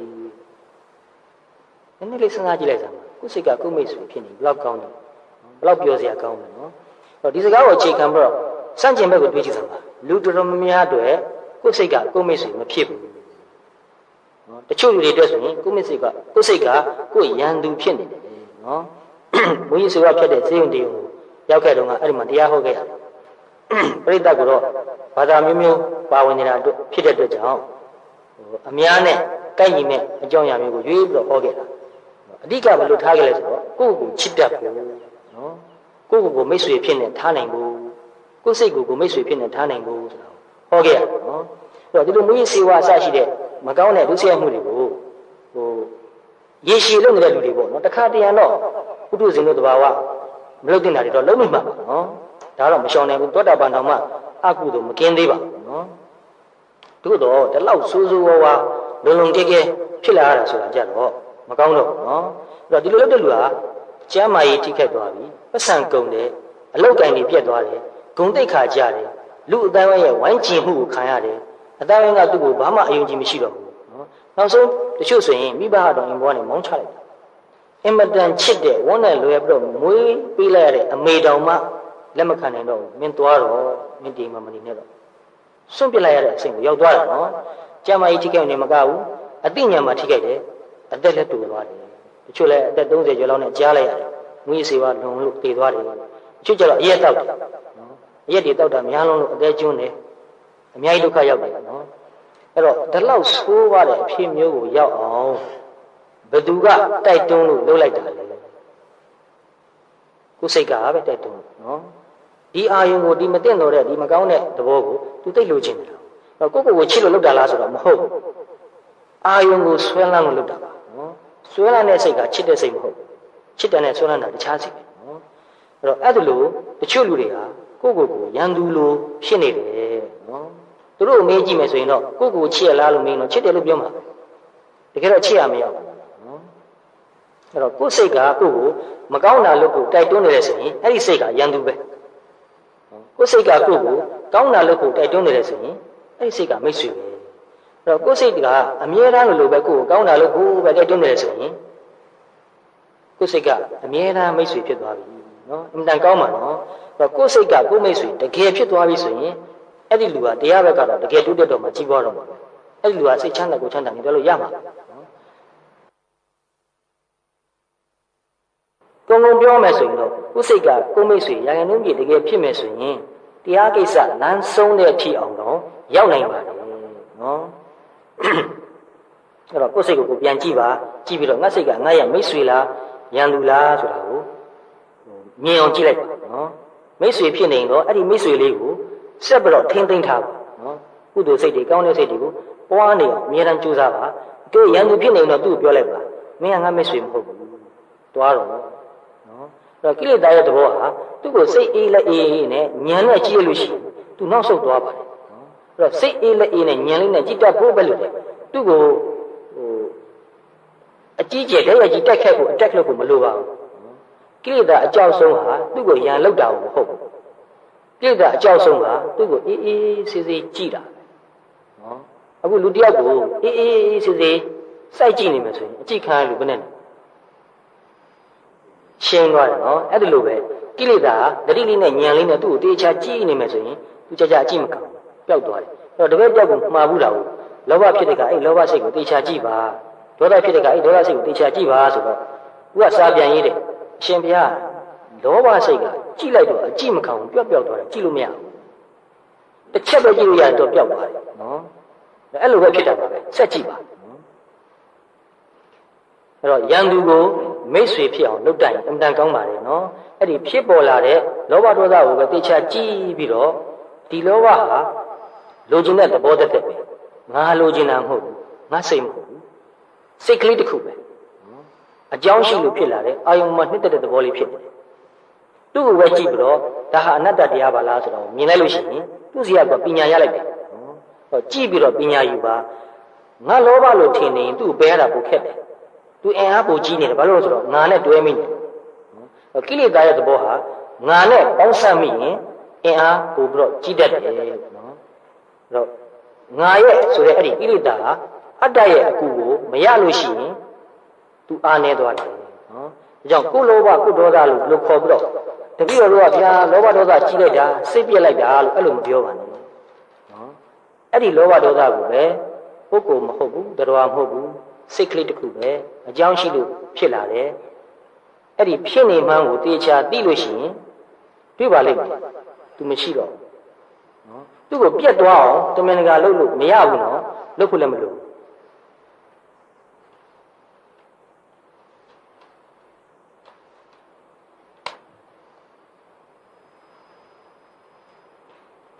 ထို့တူပဲနော်ဒေါသဖြစ်လာရင်လည်းပဲအဲ့ဒီဒေါသကိုစိတ်အေးလက်အေးနဲ့တေချာကြည့်ပါနော်ငါဒေါသဆိုပြီးတော့ကြည့်လိုက်လို့ရှိရင်ဒေါသပိုကြည့်လာနော်အဲ့တော့ဒေါသဟာငါနဲ့ပေါင်းမိလို့ရှိရင်အင်အားပိုကြည့်တယ်မထင်းနဲ့မသိနေတဲ့ဖြစ်ကိုရောက်နေတယ်နော်အဲ့တော့တတိလေးထားလိုက်တော့စိတ်ကလေးထိကနေဖြစ်နေတယ်တေချာပြန်ကြည့်လိုက်စိတ်ကလေးတစ်ခုဖြစ်လာတယ်အာယုံပေါ်မှာမနှစ်သက်တဲ့စိတ်သဘောမကျတဲ့စိတ်စိတ်ဆိုးတဲ့စိတ်ဖြစ်လာတယ်လို့ကြည့်ပြီးတော့ငါစိတ်မဟုတ်ဘဲနဲ့ကိုကဘေးကနေပွဲချပြိတ္တသဘောမျိုးနဲ့ကြည့်နိုင်လို့ရှိရင်အဲ့ဒေါသအာကုန်နော်အဲ့တော့ဘယ်လိုကိလေသာဖြစ်ဖြစ်ငါနဲ့ပေါင်းမိအာကြီးတယ်ငါနဲ့မပေါင်းမိလို့ရှိရင်အာနေသွားတယ်ဒါကြောင့်လောဘဒေါသကိုအနတ္တအဖြစ်နဲ့မြင်နိုင်ဖို့အင်မတန်အရေးကြီးပါတယ်အနတ္တဖြစ်နေမြင်လို့ရှိရင်သူအာနေပြီးတော့နောက်ဆုတ်သွားမှာပါသူစီကပညာရလိုက်တယ်ဩဒါဟာလည်းအနတ္တတရားပါလားသူလည်းပဲမမြဲတဲ့သဘောပဲပညာရလိုက်တယ်နော်သူကကိုယ်ပညာပေးသွားတာအဲ့လိုမြင်လို့ရှိရင်ကြာရင်အဲ့ဒီကိလေသာကိုတော့မှတနည်းအားဖြင့်ကိုယ်ဆရာလို့သဘောထားနေတယ်နော်သူကတို့ရဲ့ဆရာပဲနော်တို့ကိုပညာတွေပေးခဲ့တယ်ဆိုတာဘဝမှာတွေ့ရကျင်ရတဲ့အရာမှန်သမျှအားလုံးဟာသင်္ကန်းစာတွေပဲလို့ခုနပြောခဲ့တယ်နော်ဒီထက်ကပညာယူရမယ်ဆိုတာပါတယ်နော်ဒါကြောင့်လောဘဖြစ်တဲ့အခါပညာယူပါဒေါသဖြစ်တဲ့အခါမှာလည်းပဲဒီထက်ကပညာကိုရအောင်ယူပါပညာရအောင်မယူလို့ရှိရင်အရှုံးဖြစ်သွားပြီနော်ပညာရအောင်ယူလိုက်လို့ရှိရင်အရှုံးမရှိဘူးအမြတ်ထွက်တာနောက်တစ်ပိုက်က I have no enemy ငါမှာရန်သူမရှိဘူးနော်အဲ့တော့လောကသဘာဝနော်ချစ်တဲ့သူရှိတယ်လို့မုန်းတဲ့သူလည်းပဲရှိပါတယ်နော်မြတ်စွာဘုရားမှာရောရန်သူမရှိခဲ့ဘူးလားရှိခဲ့တယ်နော်မြတ်စွာဘုရားတောင်းမှရန်သူရှိခဲ့တာဆိုတော့တာမန်လူတွေနေနဲ့ဘယ်နဲ့နေမလဲရှိမှဧကမောချကနော်တိုးတော်လဲသူကအင်မတန်လေးနဲ့တဲ့တရားသဘောဆန်တဲ့အကြောင်းအရာကိုပြောနေတာဆိုတော့တက်ရှိပြင်ပကရန်သူကိုသူမဆိုလို့ဘူးဘယ်သူကိုသူပြောမလဲဆိုတော့ I make carelessness my enemy အင်မတန်လေးနဲ့တဲ့စကားပါနော်လူတွေအတွက်ကြောက်เสียအကောင်းဆုံးရန်သူကဘာလို့လဲဆိုတော့တတိမပါဉာဏ်မပါပေါ့တန်ဖြစ်တယ်လို့ပြီးစလွယ်လောက်တတ်တဲ့သဘောအဲ့ဒါကြောက်เสียအကောင်းဆုံးရန်သူဘဝကိုညံ့ဖျင်းသွားစေတဲ့အရာတွေမှာသူကထိတ်ဆုံးကနေပါနေတယ်နော်တတိမပါဉာဏ်မပါဖြစ်တယ်လို့လောက်တတ်တာအဲ့ဒါအဆိုးဆုံးပါပဲနော်အဲ့တော့တတိမပါတာဉာဏ်မပါတာကိုတရားစကားလုံးပါဠိစကားလုံးနဲ့သုံးပြီးပြောမယ်ဆိုရင်ဘယ်လိုပြောမလဲအဝိဇ္ဇာမောဟပမာဒနော်တတိနဲ့ဉာဏ်နဲ့ပါပြီဆိုရင်သူကဝိဇ္ဇာသိမှုဖြစ်သွားပြီနော်အဲ့တော့နော်အမောဟအပမာဒအဲ့လိုဖြစ်သွားပြီနော်အဲ့တော့တတိမရှိခြင်းဟာဉာဏ်မရှိခြင်းဟာအကြီးမားဆုံးဉာဏ်သူအဲ့တော့ရှေ့ကနေတတိကအရင်သွားမှာတတိကောင်းလာလို့ရှိရင်ဉာဏ်ကလိုက်လာနော်တတိကရှေ့ကမသွားဘဲနဲ့ဉာဏ်မဖြစ်နိုင်ဘူးတတိမပါဘဲနဲ့ဉာဏ်မဖြစ်နိုင်ဘူးအဲ့ဒါကိုသဘောပေါက်ဖို့အရေးကြီးပါတယ်အဘိဓမ္မာတွေဘာတွေသင်ပေးလို့ဆိုရင်ပို့ပြီးတော့နားလည်နိုင်ပါတယ်စိတ်နဲ့စေတသိက်ရှင်တဲ့သဘောတွေရှိတယ်နော်စိတ်တစ်ခုမှာစေတသိက်ပေါင်း30ကျော်လောက်ရှင်တယ်အဲ့ဒီစိတ်စေတသိက်ရှင်ပုံတွေကိုတခါတော့ဒီဘုံစိတ်ရှိလက်ရှိနဲ့လူ100လောက်ရှိတဲ့ဇယားကြီးတစ်ခုဆွဲလိုက်တယ်နော်စိတ်တွေအားလုံး120ပါးလုံးရေးလိုက်တော့စေတသိက်52ပါးကိုပေါ်ကနေသူတန်းထားလိုက်တော့ဘယ်စိတ်မှာဘယ်စေတသိက်ရှင်နေဆိုတာကိုဟို circle လေးတွေစဝိုင်းလေးတွေနဲ့မှတ်ပြီးတော့ဇယားကွက်ကိုဖြည့်သွားမျက်စိနဲ့တေချာကောက်ကောက်မြင်ရအောင်လို့ ရက်တော်ကြာပါတယ်အဲ့ဒီဇရာကွက်ကြီးကိုလောက်ရတယ်ဒါပေမဲ့အဲ့လိုလောက်ပြီးတော့ကြည့်ရတဲ့ကောင်စိတ်စိတ်သိရှင်မောကမရှိတယ်မှာပို့ပြီးတော့မြင်လာတယ်ဘယ်စိတ်မှာဘယ်စိတ်သိတွေရှင်တယ်ဆိုတာမြင်တော့တေချာကြည့်ရတော့တတိမရှင်တဲ့စိတ်မှာပညာလုံးဝမရှင်တာတွေ့ရတယ်နော်တတိမပိုင်ဉာဏ်မဖြစ်ဘူးနော်အဲ့တော့ဘဝရဲ့အရေးအသွေးကိုကောင်းစေတာအသိဉာဏ်ပဲနော်အဲ့တော့ဘဝရဲ့အရေးအသွေးကိုပြတ်သွားစေတာအသိဉာဏ်မရှိခြင်းပဲနော်အဲ့တော့သူတို့ဖြစ်ဖို့ဆိုတာဒီအသိဉာဏ်ဖြစ်ဖို့ဆိုတာကတတိရှိမှဖြစ်တယ်နော်အဲ့တော့တတိမပါဉာဏ်မပါပေါ်တဏလုပ်ပြီးဆိုရင်ဒိဋ္ဌတဲ့အသိဉာဏ်ဘယ်လို့မှမရတော့ဘူး life ရဲ့ quality တစ်ခုစလုံးအောင်ကြာသွားတယ်နော်ရုပ်ပိုင်းမှာကြာသွားရင်နော်အခုတချို့လူငယ်လေးတွေတတိမပါဉာဏ်မပါဝိရိယမရှိပါမရှိနဲ့ဟိုအချင်းဖြုံးနေကြတာတွေ့ရတယ်သူတို့ရဲ့ဘဝအရေးတွေးရညံ့တော့မှာပဲဘာဘူးမှလေးလေးဆဆသူတို့မလုပ်တော့ဘူးအားလုံးကမဆိုလိုပါဘူးနော်နှမျောလို့လည်းပြောတာပါအပြစ်တင်ရှုံချရင်မဟုတ်ပါဘူးကိုမိုးကကိုယ်လည်းပဲငယ်ကကြည်လာလို့ကိုယ်လည်းပဲတက္ကသိုလ်ကျောင်းနေခဲ့တယ်ငယ်တော့ကိုယ်လည်းပဲရမှန်းချက်တွေအများကြီးထားခဲ့တယ်လုပ်ခဲ့တယ်သူတစ်ပါးကလည်းပဲဖြစ်တာကိုလုပ်ပြီးတော့ကြီးပွားစေချင်တယ်မဖြစ်တာကတော့ထားလိုက်ပါနော်အခြေအနေရလို့မဖြစ်တာတွေအများကြီးရှိပါတယ်သို့တော့ဖြစ်တာကိုရှာပြီးတော့လုပ်မယ်ဆိုရင်လုပ်เสียရည်အများကြီးပါအချိန်ပိုဆိုတာလုံးဝမရှိပါဘူးအခုတော့ကြည့်ရတာအချိန်ကြီးပိုနေတယ်ဘာမှလုပ်เสียရမရှိဘူးလို့ဖြစ်နေတယ်နှမျောလိုက်တာနော်အဲ့ဒါလို့ပေါ့တန်အချိန်ဖြုံးနေတာအင်မတန်ကြောက်เสียကောင်းပါတယ်ဆိုတော့နားလည်ဖို့သိအရေးကြီးပါတယ်နောက်တစ်ပိုက်က I have no armor ဆိုတာတန်ကြပ်ကအင်ကြီးပါရန်သူတွေကကိုယ်ဓာတ်နဲ့ဖလန်နဲ့ထိုးလို့မရအောင်ထိုးရင်မထိအောင်မကဝယ်ပေးထားတဲ့အင်ကြီးကို armor လို့ခေါ်တယ်နော်သူ့မှာတန်ကြပ်ကအင်ကြီးမရှိဘူးဆိုတော့ရုပ်ပိုင်းသဘောဆန်တဲ့တန်ကြပ်ကအင်ကြီးသူ့မှာမရှိဘူးဘာကူများသူက armor ဖြစ်နေတန်ကြပ်ကဖြစ်နေတင်စားပြီးပြောတော့မလဲ I make benevolence my armor ငါဟာသူတစ်ပါးအကျိုးကိုလိုလားတယ်ဆိုတဲ့သူတစ်ပါးကောင်းကျိုးကိုလိုလားတဲ့စိတ်ကိုပဲတန်ကြပ်ကအင်ကြီးတစ်ဖွဲလှုပ်ထားပါတယ်တဲ့နော်သူတစ်ပါးမှာမေတ္တာကရုဏာထားတယ်သူတစ်ပါးကိုကောင်းစေချင်တယ်ဒီဘုံဘုံကလည်းပဲတချို့တပည့်တွေကဓမ္မတွေကဟိုအထူးသဖြင့်ခီးဝေးကိုသွားเสียရှိတဲ့ကနော်ဟိုနိုင်ငံခြားလူဘာလို့သွားเสียရှိတဲ့ကမှာသူတို့လာပြီးတော့ကတော့သူတို့မေးတယ်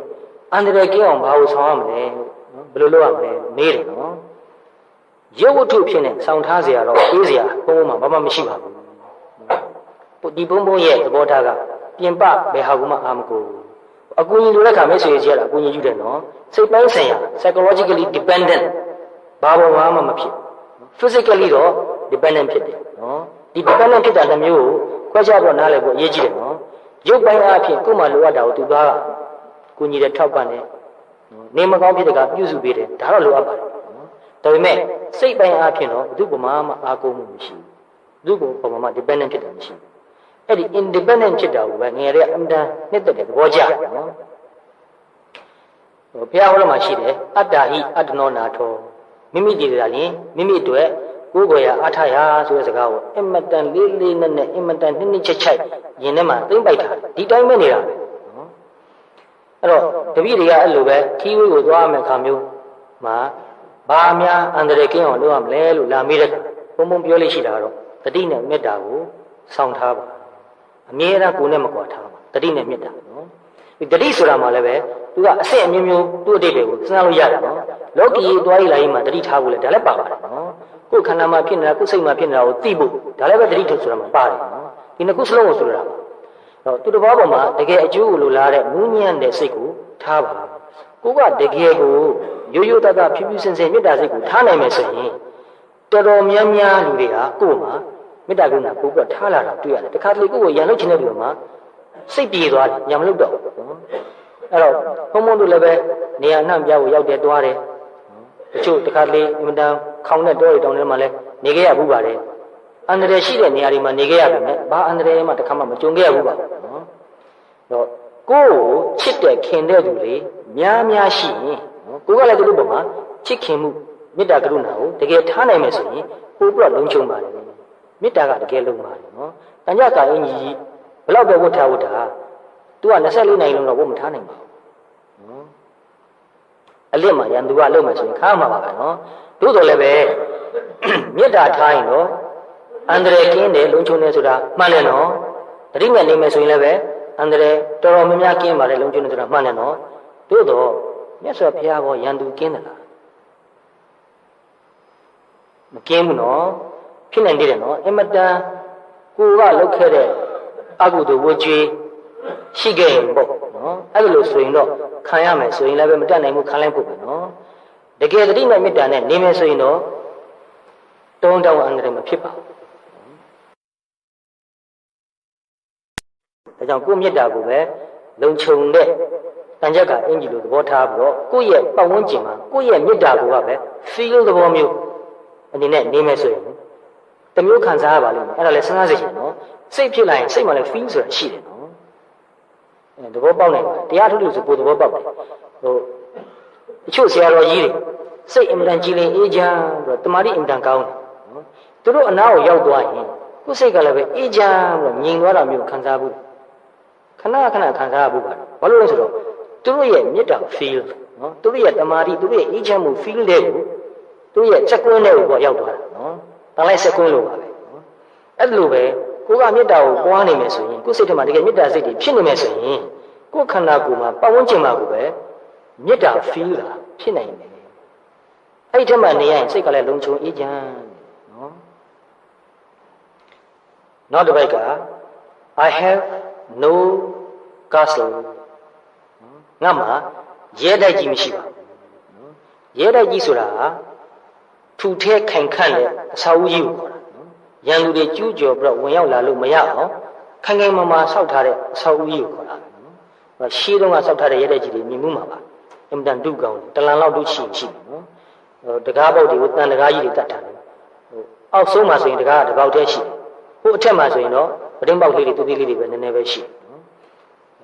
အင်မတန်ပစ္စည်းဥစ္စာဂုဏ်ရှိတဲ့လူတွေသူတို့မှလည်းပဲရန်ကလည်းအင်မတန်များတာရန်များတော့သူတို့ကအဲ့ဒီရဲတဲ့ကြီးမှာနေရာမှာပဲစိတ်ကလည်းလုံခြုံမှုရှိ secure ဖြစ်တယ်နော်ကိုယ်စိတ်ထဲမှာ secure ဖြစ်ဖို့လုံခြုံဖို့အတွက်ကိုရဲတဲ့ကြီးထဲမှာသူတို့နေရတယ်နော်အဲ့တော့ဒီပုဂ္ဂိုလ်ကတော့သူ့မှာရဲတဲ့ကြီးမရှိပါဘူးဘာရှိတယ်လဲဆိုတော့ I make immovable mind my castle immovable mind နော်ရွှေ့လို့မရတဲ့လှုပ်လို့မရတဲ့တည်ငြိမ်ခိုင်ခန့်တဲ့စိတ်နော်ဒီလိုပြောလိုက်တော့တမာတိပဲတတိငြိမ်လည်းပဲတမာတိပါပဲနော်အဲ့တော့အင်တန်အားကောင်းတဲ့တတိတမာတိကိုပဲရဲတိုက်ကြီးတစ်ပွဲလုံးပြီးတော့သူနေပါတယ်နော်ကိလေသာရန်သူဝင်လာလို့မရဘူးဒီရုပ်ပိုင်းဆိုင်ရာအုပ်နဲ့ကြောက်နဲ့တန်နေနဲ့စောက်ထားတဲ့ရဲတိုက်ကြီးကတော့ပုဂ္ဂိုလ်ဆန်တဲ့ပြင်ပရန်သူကိုကာကွယ်တာနော်အခုသူပြောချင်တာကတော့ကိလေသာရန်သူဝင်မလာအောင်ဘာနဲ့ကာကွယ်လဲဆိုတော့တတိတမာတိပဲနော်ပညာဉာဏ်ကြီးလိုက်ရင်လည်းပဲကြီးတယ်လို့ပညာလည်းကာကွယ်ပေးပါတယ်နော်အဲ့တော့အင်မတန်လေးနဲ့တဲ့အင်မတန်လှပတဲ့သင်္ဆာမှုဖြစ်ပါတယ်ပြင်ပကရန်သူထဲကိလေသာရန်သူကကြောက်เสียပူကောင်းပါတယ်ကိလေသာရန်သူကြောင့်အကုသိုလ်မကောင်းမှုကိုလုံးမိကြတာအကုသိုလ်မကောင်းမှုလုံးမပြီးဆိုလည်းပဲသူကတော့အကျိုးပေးမှာပဲ you cannot run away from your karma ကိုယ်ကံကိုလွတ်အောင်ထွက်ပြေးလို့ရှောင်လို့မရဘူးအကျိုးပေးနေတဲ့ကပြီးမှာပဲစိတ်နဲ့တန်တယ်လို့ဖြစ်တယ်ဘဝဆိုတာစိတ်နဲ့တန်တယ်လို့ဖြစ်တာပဲမကောင်းတဲ့စိတ်ဖြစ်မြင်တော့အဲ့ဒီမကောင်းတဲ့အကျိုးကပေးတာပဲနော်အဲ့တော့ကိုယ်စိတ်ကိုစောင့်ကြည့်ပါကိုယ်မှာစိတ်နဲ့သဘောထားအသိဉာဏ်တွေးကိုမှန်ကန်သွားပြီဆိုကိုယ့်ဘဝတစ်မျိုးအစဉ်ပြေသွားတယ်ကိုယ်လောကကြီးတစ်ခုလုံးပြောင်းသွားတာအဲ့တော့ကိုယ်လောကကြီးကိုပြောင်းပြစ်ချင်တယ်ဆိုရင်ကိုယ်စိတ်ကိုကြည့်ပြီးတော့ကိုယ်စိတ်ထဲမှာရှိနေတဲ့လွဲနေတာမှားနေတာမသိတော့တာကိုပြင်လိုက်ပါအမှန်တော့သိချာမြင်တယ်ဆိုရင်ကိုပဲသူ့အတူတော့ပြင်သွားပါလေအဲ့ဒါကတော်တော်လေးအားရစရာကျဉ်းနေစရာကောင်းပါတယ်တကယ်တည်ချာချာမြင်ရင်ပြင်တယ်ဆိုတဲ့သဘောကအလိုလျောက်ဖြစ်လာတယ်နော်အဲ့တော့ကိုယ်အမှားတွေကိုကြည့်ပြီးတော့ပြင်ပြီးတော့နေသွားတာဘဝမှာကျဉ်းနေစရာအကောင်းဆုံးလုပ်ပါအားရစရာအကောင်းဆုံးလုပ်ပဲနောက်တစ်ပိုက်ကိုပြောမယ် I have no sword S W O R D sword ငါမှာတရှိမရှိပါဘူးနော်ရှီးတုံးကသူရဲကောင်းကြီးတွေကခါမှာတရှိကြီးတွေချိတ်ထားလို့ရှိတယ်သူရဲကောင်းရဲ့လက်နဲ့သူသွားလေရမှာတရှိကြီးပါမှာဘာလို့လဲဆိုတော့သူ့မှာရန်သူကရှိနေတာ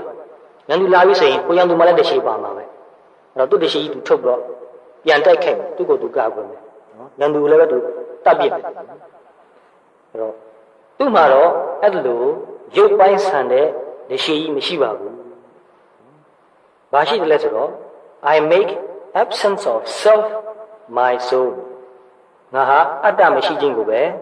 လက်နဲ့ဖြစ်နေတရှိကြီးဖြစ်နေလုပ်ထားပါလေ။တာမန်လူတွေကတော့ရုပ်ပိုင်းဆန်တဲ့ဓာတ်ကိုလက်နဲ့ဖြစ်နေသုံးမယ်အခုခေတ်ဆိုရင်တနတ်ကိုလက်နဲ့ဖြစ်နေသုံးမယ်။သူကတော့သူတော်ကောင်းဖြစ်တဲ့အတွက်ကြောင့်အတ္တမရှိခြင်းကိုပဲလက်နဲ့ဖြစ်နေသုံးပါလေ။ဘယ်လိုရန်သူဘယ်လိုအခက်ခဲဘယ်လိုလောကဓာတ်နဲ့ပဲတွေ့အနတ္တအမြင်နဲ့ကြည့်လိုက်မယ်ဆိုရင်အဲ့ဒီလောကဓာတ်ဘာမှအတိတ်ပဲမရှိတော့ပျောက်သွားတာ။မြင်လိုက်တဲ့ဉာဏ်ကတော့အတိတ်ပဲရှိတယ်။အဲ့ဒီလောကဓာတ်ကတော့ဘာမှအရေးမကြီးတော့နော်။အဲ့ဥပမာဆိုတော့တယောက်ကိုတစ်ခုခုပြောလိုက်တယ်။မခံကျင်တာပြောလိုက်တယ်။အဲ့တော့အတ္တနဲ့ပြန်ဆက်ရမယ်ဆိုသူကငါ့ကိုဒီလိုပြောတာ။သူဆိုတဲ့ဒါလည်းပဲအတ္တသဘောပါနော်။ငါဆိုတဲ့သဘောကလည်းပဲအတ္တသဘောပါတယ်နော်။ဒီလိုဒီပုံပြောလိုက်တာ။ငါအကြောင်းသိစေ။အတ္တသဘောတွေပါနေပြီနော်။တော့တရားသဘောနဲ့ကြည့်မယ်ဆိုရင်ပြောတဲ့သူကလည်းပဲယုံနာပဲပြောတယ်ဆိုတာကအတန်လေးထွက်လာတာစကားဆိုတာပညာအတန်ကတော့ပရမတ်ပဲနော်ခုဖြစ်ပြီးတော့ခုပဲပြတ်သွားတယ်ကြားတယ်ဆိုတာလည်းပဲမနော်ကြားတဲ့သူကယုံနာပဲကြားတယ်ဆိုတာကြားစိတ်လေးတစ်ခုပဲဖြစ်လာပြီးရင်သူလည်းပဲပြတ်သွားတယ်အားလုံးကအနတ္တပါလားလို့တကယ်မြင်လို့ရှိရင်ဘာဆက်ဖြစ်เสียရှိသေးလဲဘာမှဆက်เสียမရှိတော့အဲ့ဒီလမ်းဆုံးသွားပြီအားလုံးကအနတ္တလို့မြင်လို့ရှိရင်အားလုံးကအနိစ္စလို့မြင်လို့ရှိရင်ရှိဆက်ဆက်ဘာမှမရှိတော့ဇလန်းကအင်တန်တိုးတယ်နော်ဇလန်းနေရှင်နေကြတာကအတ္တကြောင့်ပါနော်အဲ့တော့တခြားတစ်ခုခုဒုက္ခအကျုံတွေပဲထောင်းတော့နေထိုင်မကောင်းဖြစ်တယ်ပဲထောင်းဒါကိုပဲရှုမှတ်ရင်းနဲ့အနတ္တပါလားလို့သိလို့ရှိဘာမှဆက်လို့စရာမရှိတော့နော်နေမကောင်းလို့စေးတောက်ရမယ်ဆိုတော့တောက်ဖို့ပေါ့နော်မတောက်ပဲနေရမလို့မဆိုလိုပါဘူးသို့တော့ဒီဝိညာဉ်ကိုပဲရှုမှတ်ပြီးတော့သိခံပြီးတော့နေလို့ရတယ်ငါမှကံဆိုးလေခြင်းလို့သူတွေးစရာမရှိဘူးဖြစ်เสียရှိလို့ဖြစ်တယ်တိခါရင်တော့တိခါမယ်ကုနိုင်ကုမယ်ပျောက်တင်လည်းပျောက်မယ်နောက်ဆုံးမပျောက်လို့သိမယ်ဆိုရင်တော့မှအနတ္တကိုတကယ်နှလုံးသွင်းနေတဲ့သူဟာသိမှတော့မကြောက်ဘူးနော်မကြတဲ့ငါပဲသိရတဲ့ခိုင်းတယောက်ဆုံးသွားတယ်အေးချမ်းချမ်းပဲဆုံးသွားတယ်မနေ့ကပဲသူ့သမီးနဲ့သူ့သမက်ကိုတွေ့သေးတယ်ပြောသေးတယ်သူလည်းတပတ်လောက်တေးဖို့ရတပတ်လောက်10လောက်အလိုမှာသူ့ဖေကတိတိတတာပြောင်းလဲသွားတာအရင်တော့သူကတေးကိုလက်မခံနိုင်ဘူးတေးရင်တယောက်လက်မခံနိုင်သေးဘူးသူ resist လုပ်နေသေးတယ်နော်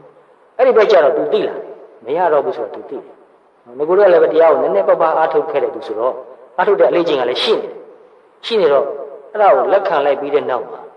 တနေ့တခြားပို့ပြီးတော့အေးချမ်းလာတယ်တေကန်ကြီးမှလည်းပဲညမပေါ်လည်းခလိနဲ့ပဲတင်းပြီးတော့အသက်ရှူရင်းနဲ့မှန်မှန်ပဲယုံချင်းကန်ချင်းရွက်ချင်းစောင်းချင်းအမောဆုချင်းချွဲကြချင်းတခုမှမဖြစ်ဘူးအိပ်ပျော်သွားလို့လေငင်းငင်းတက်ကလေးအိပ်သွားတာအဲ့တော့တေပုံဒီနည်းမျိုးမျိုးရှိပါတယ်နော်တချို့လည်းပဲအင်မတန်ပင်ပင်ပန်းပန်းစင်စင်ရဲတည်သွားပြီလည်းရှိတယ်တချို့လည်းပဲအင်မတန်ညင်ညင်သာသာလေးတည်သွားပြီလည်းရှိပါတယ်နော်တော့တရားကိုရှုမှတ်နေတဲ့သူဆိုရင်တော့ညင်သာသာတည်သွားကြတာပဲများပါတယ်နော်အဲ့တော့ဘယ်လိုလောကရန်တရားနဲ့ပဲတွေ့ကိုကအတ္တအခန့်ရှိနေရင်ဧကံမုတ်ချရှုံးတာပဲအတ္တလက်နဲ့ကအရှုံးလက်နဲ့ပဲနော်ဘယ်တော့မှနိုင်နေလက်နဲ့မဟုတ်ဘူးအနတ္တနဲ့တကယ်ရင်ဆိုင်နိုင်မယ်ဆိုရင်တည်ခြင်းတရားကိုတောင်မှနိုင်သွားတာပဲရှုံးတော့တာမဟုတ်နော်အတ္တဇွဲကြီးနဲ့ကြောက်ရွံ့ပြီးတော့အားငယ်ပြီးတော့တည်ရမယ်ဆိုရင်အရှုံးနဲ့တည်သွားတာပဲနော်အနတ္တကိုရှုမှန်ရင်နဲ့သိပြီးတော့တည်သွားမယ်ဆိုရင်ဒါနိုင်သွားတာပဲနော်အဲ့တော့လောကဓာတ်လက်နဲ့ကိုနိုင်တာဟာအနတ္တပဲဒါသူရဲကောင်းတို့သူတော်ကောင်းတို့လက်နဲ့ဖြစ်တယ်သူတော်ကောင်းကသူရဲကောင်းအစ်စ်တခြားလူတွေကတကယ်သူရဲကောင်းအစ်စ်လို့ပြောလို့မရဘူးတရားကိုသိတဲ့သူတော်ကောင်းဟာတကယ်သူရဲကောင်းအစ်စ်အဲ့တော့တရားကိုအချိန်ပေးနိုင်တဲ့လောက်ပေးပြီးတော့နေ့စဉ်ထိုင်ကြပါအချိန်မပေးနိုင်လဲတွားရင်လာရင်နေရင်ထိုင်ရင်လှုပ်ရင်ကန်ရင်နဲ့ရတန်တဲ့လောက်နည်းနည်းလေးပဲဖြစ်ဖြစ်ကျဲကျဲလေးပဲဖြစ်ဖြစ်အဓိကပါအင်မတန်ရေးကြည့်ပါလေနော်ဘုံဘောကတော့ပြောကျင်တဲ့စေတနာအင်မတန်များလို့ပြောစရာကြီးလည်းအင်မတန်များပါတယ်တရားဓမ္မတွေတချို့လည်းအရေးကြီးတဲ့ကိစ္စတွေရှိလို့သွားစရာတွေရှိနေကြတာနော်အချင်းချုံပြီးတော့လောက်ပါလိုက်အောင်တော့ကြိုးစားပြီးပြောလိုက်တာပါပဲကိုညံနဲ့ကိုချဲ့ဖို့ဖြည့်ဖို့လိုတယ်နော်ပြီးရင်တော့လက်တွေ့လုပ်ဖို့လိုတယ်တရားကိုရေရှည်အားထုတ်ဖို့ဆိုတာနဲ့ပတ်သက်ပြီးတော့လည်းပဲတော်တော်လေးထီထီမိမိပြောလို့အဆင်ပြေမဲ့အချက်ကလေးတချို့မှတ်သားထားတာရှိပါတယ် And the path of spiritual growth is a path of lifelong learning. Spiritual growth, no? Growth ဆိုတာကြီးပွားတာ spiritual ဆိုတာကြတော့ စိတ်ပိုင်းနာမ်ပိုင်းအသိဉာဏ်ပိုင်းမြင့်မြတ်မှုပိုင်းကိုပြောတာနော်မြင့်မြတ်တဲ့စိတ်မြင့်မြတ်တဲ့အသိဉာဏ်တိုးတက်မှုကြီးပွားမှုဆိုတဲ့ဒီလမ်းခီးဟာတစ်သက်လုံးတွားရမယ်ရှောက်ရမယ်လမ်းခီးဖြစ်ပါတယ်ပြီးသွားပြီဆိုတာမရှိဘူးနော်တေဂာနီနောက်ဆုံးအချိန်ထိဒီလိုကိုလုပ်ရမှာ if this path is followed long and earnestly enough long and earnestly နော် long ဆိုတာရေရှည် earnestly ဆိုတာစိတ်ပါလက်ပါနော်စွဲစွဲမြဲမြဲဇွဲကောင်းကောင်းနဲ့လုပ်မယ်ဆိုရင် the pieces of knowledge begin to fall into place အသိဉာဏ်တွေကသူ့နေရာသူပြည့်သွားတယ်နော်ဒီနေရာမှာတစ်ခွက်တည်လာတယ်နောက်တစ်နေရာမှာနောက်တစ်ခွက်တည်လာတယ်နောက်တစ်နေရာမှာနောက်တစ်ခွက်တည်လာတယ်ကြာတော့အသိဉာဏ်ကပြည့်သွားတယ်နော်ပုံပေါ်လာတယ် gradually things begin to make sense တဖြည်းဖြည်းနဲ့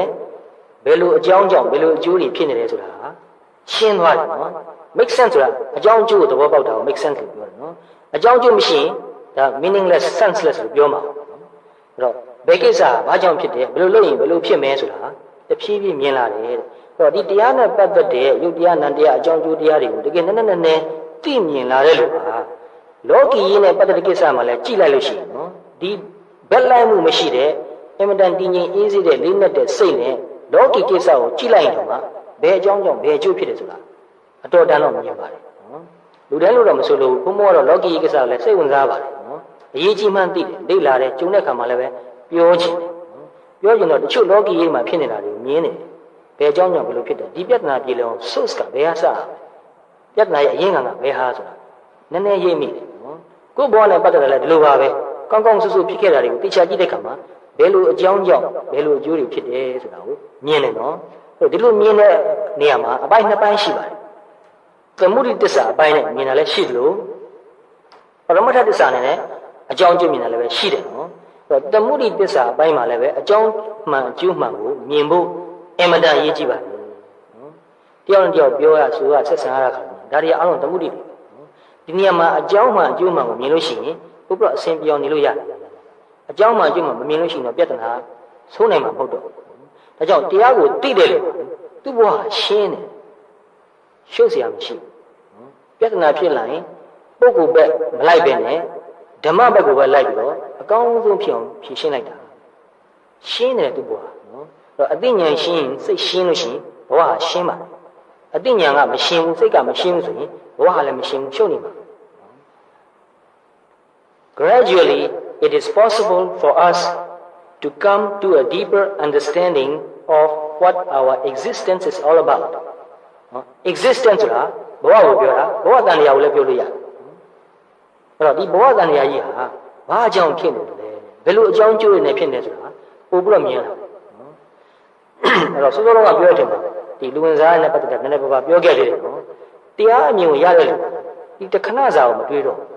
တဘဝစာတော့မဟုတ်တော့နော်ဘဝတန်တရားကြီးကိုခြုံပြီးတော့သူက overview ကိုရတယ်ဟိုအပေါ်ကနေအထက်ကနေစီးပြီးတော့ကြည့်ရတယ်မြင်နေတာအဲ့တော့ကြိုတင်ပြင်ဆင်စရာရှိတာတွေဒီအကုန်လုံးကြိုတင်ပြီးတော့ပြင်ဆင်နိုင်တယ်ကြိုတင်ပြီးတော့ရှောင်းမဲ့ကိစ္စကိုလည်းပဲသူအကုန်လုံးရှောင်းနိုင်တယ်နော်အမြင်အားကောင်းရင်အားကောင်းတယ်လို့ပို့ပြီးတော့ရှင်းသွားတယ်သူဘဝအဲ့တော့အဲ့လိုဘဝတန်တရားအမြင်မျိုးရှိနေတဲ့ခါမှာအခုဘဝမှာကောင်းတာဆိုးတာတွေကြုံရတဲ့ခါမှာအမြင်ချင်းချင်းနဲ့ကြည့်မယ်ဆိုရင်တော့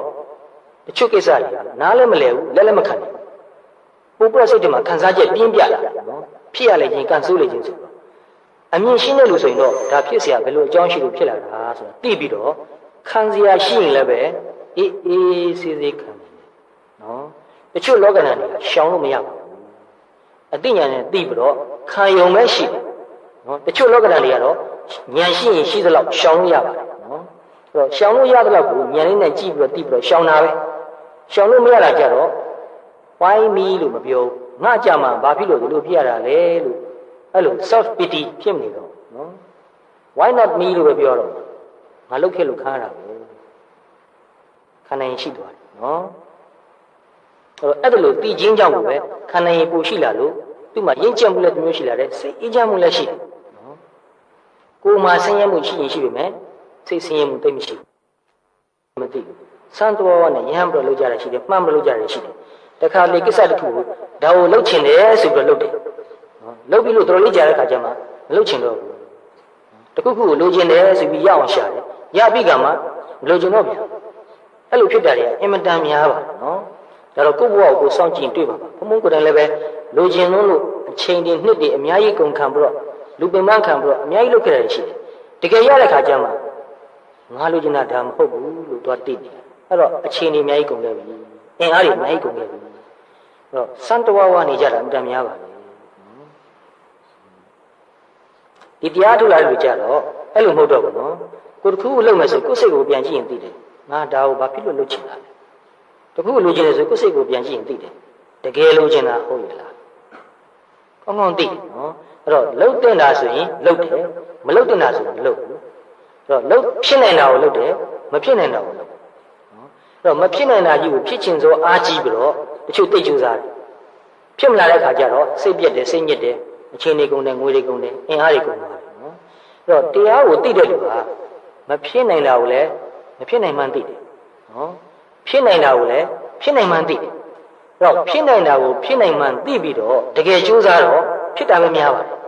်ဖြစ်တာများတော့အချိန်အလကားလည်းမဖြစ်သွားဘူးအင်အားတွေအလကားမဖြစ်သွားဘူးကျင့်တတ်မှုလည်းပိုရတယ်ရှေ့နောက်တစ်ဆင့်တက်လို့ရတယ်နော်တချို့ကဓာတ်ကုလို့လည်းပြက်သွားတယ်တခုလို့လည်းပြက်သွားလိုက်သူကရှေ့ကိုတက်ဖို့ရသိအလားလားမရှိဘူးနော်အဲ့တော့တရားကိုသိတဲ့လူကလောကီကိစ္စပဲဖြစ်ဖြစ်တခြားကိစ္စမှာပဲဖြစ်ဖြစ်လှုပ်တဲ့နာကိုလှုပ်တယ်မလှုပ်တဲ့နာကိုမလှုပ်ဘူးဖြစ်နိုင်တာကိုလှုပ်တယ်မဖြစ်နိုင်တာကိုမလှုပ်ဘူးအကျိုးကိစ္စတွေကအခုမဖြစ်သေးဘူးနောက်မှဖြစ်တယ်အချိန်လေးခဏစိုင်းမှုလို့စောင့်မှုစောင့်နိုင်တယ်အေးစိတ်စောင့်နေတယ်အမှန်တန်စိတ်ရှည်တယ်တရားထုတ်လို့ကစိတ်ရှည်ဇွဲကောင်းတယ်ဘယ်လိုနဲ့စိတ်မပြတ်ဒါကြောင့်တကယ်တန်ဖိုးရှိတဲ့အလုပ်ကိုတကယ်ရည်ရှည်လုပ်မယ်ဆိုရင်ဖြစ်မှာပါနော်လူမှာအင်မတန်ကြီးမားတဲ့အစွမ်းတတ္တိတွေရှိပါတယ်စွမ်းရည်တတ္တိတွေအများကြီးရှိပါတယ်အဲ့ဒီစွမ်းရည်တတ္တိတွေကကစင့်ကလေးရဖြစ်တယ်ဟိုဟာလူဒီဟာလူလုပ်ချင်တာတွေကများနေဘယ်ဟာမှမရေရသလိုဖြစ်နေအခုဒါလုပ်ပြီးတော့ကြာဟွာလုပ်မယ်အဲ့လိုအပြောင်းလဲတွေအင်တန်များတယ်နော်အဲ့တော့တစ်ခုဆိုတစ်ခုလေးနဲ့တာကိုဥတီချက်ထားပြီးတော့တကယ်ဆွဲဆွဲမြဲမြဲလုပ်ကြည့်စမ်းပါအများကြီးဖြစ်တာတွေ့လို့ The experience of spiritual power is basically a joyful one အဲ့တော့အဲ့ဒါလို့နော်ကိုယ့်ဘဝကိုအမြင်လေးရှင်းပြီးတော့လှုပ်တင်တာလေးတွေကိုတည်တည်ချာချာလှုပ်သွားတဲ့ခါမှာဖြစ်တင်တာလေးတွေကတစ်ခုပြီးတစ်ခုဖြစ်လာနေတော့အင်မတန်အားရှိတယ်နော်ဒီအသိဉာဏ်ကိုကပါဝါတစ်မျိုးပဲအကြောင်းကျိုးကိုသိပြီးတော့ပိုင်ပိုင်နိုင်နိုင်ကြီးလှုပ်သွားလို့ရတယ်စံတော်ဘာမှမဟုတ်တော့နော်အဲ့လိုပိုင်ပိုင်နိုင်နိုင်ကြီးလှုပ်နေတာကတတ္တိတစ်မျိုးစွမ်းအားတစ်မျိုးပါဝါတစ်မျိုးပဲနော်အဲ့တော့ပါဝါတွေအမျိုးမျိုးရှိတယ်နော်ဥပမာ political power လည်းရှိတယ် military power ရှိတယ်ထို့တူပဲနော် spiritual power လည်းတကယ်ရှိပါတယ်ဟို power တွေကအပြင်ပပါမြဲမှာမဟုတ်ပါဘူးနော်ဒီ spiritual power ကအတွင်းမှာဖြစ်ပေါ်နေတဲ့ power ဖြစ်တယ်ဒီ power ကိုတကယ်ရထားတဲ့လူက powerless မဖြစ်ဘူးသူအများအားရှိအားငယ်စိတ်တင်ငယ်စိတ်မဖြစ်ဘူးနော်ဒါကြောင့် the experience of spiritual power is basically a joyful one နော်အဲ့ဒီ power ကလည်းပဲစိတ်ကိုအင်မတန်အေးချမ်းစေတယ်စိတ်ကိုအင်မတန်ချမ်းသာစေတယ်ဒီ power ဟာအလွဲသုံးစားလို့မရတဲ့ power ဖြစ်ပါတယ် spiritual power ကိုဘယ်တော့မှအလွဲသုံးစားလို့မရဘူးသူဟာကောင်းကျိုးကိုသာလုပ်နေတဲ့ power ဖြစ်တယ် power ကိုလည်းခုနလိုပဲအမျိုးမျိုး classify လုပ်လို့ဆိုရင်ပျက်စီးအောင်လုပ်နေတဲ့ power လည်းရှိတယ်လို့ကောင်းအောင်လုပ်ပေးနေတဲ့ power လည်းရှိတယ်နော်အဲ့တော့ကောင်းအောင်လုပ်ပေးနေတဲ့ power က nurturing power လို့လည်းခေါ်နေတယ်အကျိုးပြုတယ်ပြုစုပြောထောင်ပေးနေတဲ့ power တစ်မျိုးပဲနော် spiritual power ဟာ nurturing power လည်းဖြစ်တယ်သူများအကျိုးကိုအများကြီးဆောင်ရွက်ခြင်းဒီ power ရှိတဲ့လူကဆောင်ရွက်နိုင်တဲ့အသိဉာဏ်နဲ့အင်အားလည်းသူ့မှာရှိတယ်တကယ်လည်းသူဆောင်ရွက်တယ်သူမလုပ်ဘဲနဲ့လည်းမနေနိုင်ဘူးနော်ဒီ spiritual power ကသူ့ဟာသူတောင်းဆိုလုပ်ရမယ်တတ်နိုင်လို့လုပ်ရမယ်နော်ဒါကြောင့်စိတ်ထားကောင်းတဲ့လူအသိဉာဏ်ရှိတဲ့လူသူပြင်တရားနဲ့ပတ်သက်ပြီးတော့အသိဉာဏ်ရှိတဲ့လူကအများအကျိုးကိုပို့ပြီးတော့ဆောင်ရွက်ခြင်းနဲ့ဆောင်လဲဆောင်ရွက်နိုင်ပါတယ်နော်လူဟာအများအကျိုးကိုဆောင်ရွက်မှလည်းပဲကိုယ့်ဘဝကိုကျင့်တတ်မှုရနိုင်မယ်နော်လူဟာတယောက်တည်းနေတာမဟုတ်ဘူးအများအားဆက်ဆက်နေနော်တယောက်တည်းနေအခုလောက်လည်းမသိနိုင်ဘူးဒါကြောင့်ဒီပုံပုံလဲလိုပဲကိုယ့်အကိုအများကြီးစဉ်းစားကြည့်တဲ့အခါမှာငါအခုလိုလှုပ်တင်တာတွေလှုပ်ပြီးတော့တိတင်တာတွေတိလာရတာဟာလူအများရဲ့ကျေးဇူးတွေပါနေတယ်တလောကလုံးရဲ့ကျေးဇူးပါနေတယ်ဟိုအခုခေတ်မှာရှိတဲ့လူတွေမကဘူးရှေးခေတ်ကရှိခဲ့ဘူးတဲ့သမိုင်းမှာရှိခဲ့ဘူးတဲ့တချို့လူတွေရဲ့ဆောင်ရွက်ချက်တွေကငါ့ကိုအခုလာပြီးတော့အကျိုးပြုနေသူတို့ကြောင့်ငါ့မှာအကျိုးရှိတယ်သူတို့ဟာငါကျေးဇူးရှိတယ်အဲ့ အားလုံးရဲ့အကျိုးကျေးဇူးကိုလည်းပို့ပြီးတော့သိလာတဲ့အတွက်ကြောင့်ကိုတတ်နိုင်တဲ့လောက်ကလေးတော့ပြန်လုပ်ပေးခြင်းအများကျိုးဆောင်ရွက်ခြင်းနော် There is joy that comes with mastery ကိုတစ်ခုခုလုပ်တော့မယ်ဆိုရင်ဘယ်လိုအကြောင်းကျိုးဆိုတာကိုသိပြီးတော့လုပ်ရတာဟာသူ့မှာ mastery သဘောမျိုးရှိတယ်အဲ့ဒီ mastery ကကိုက joy တစ်မျိုးပဲ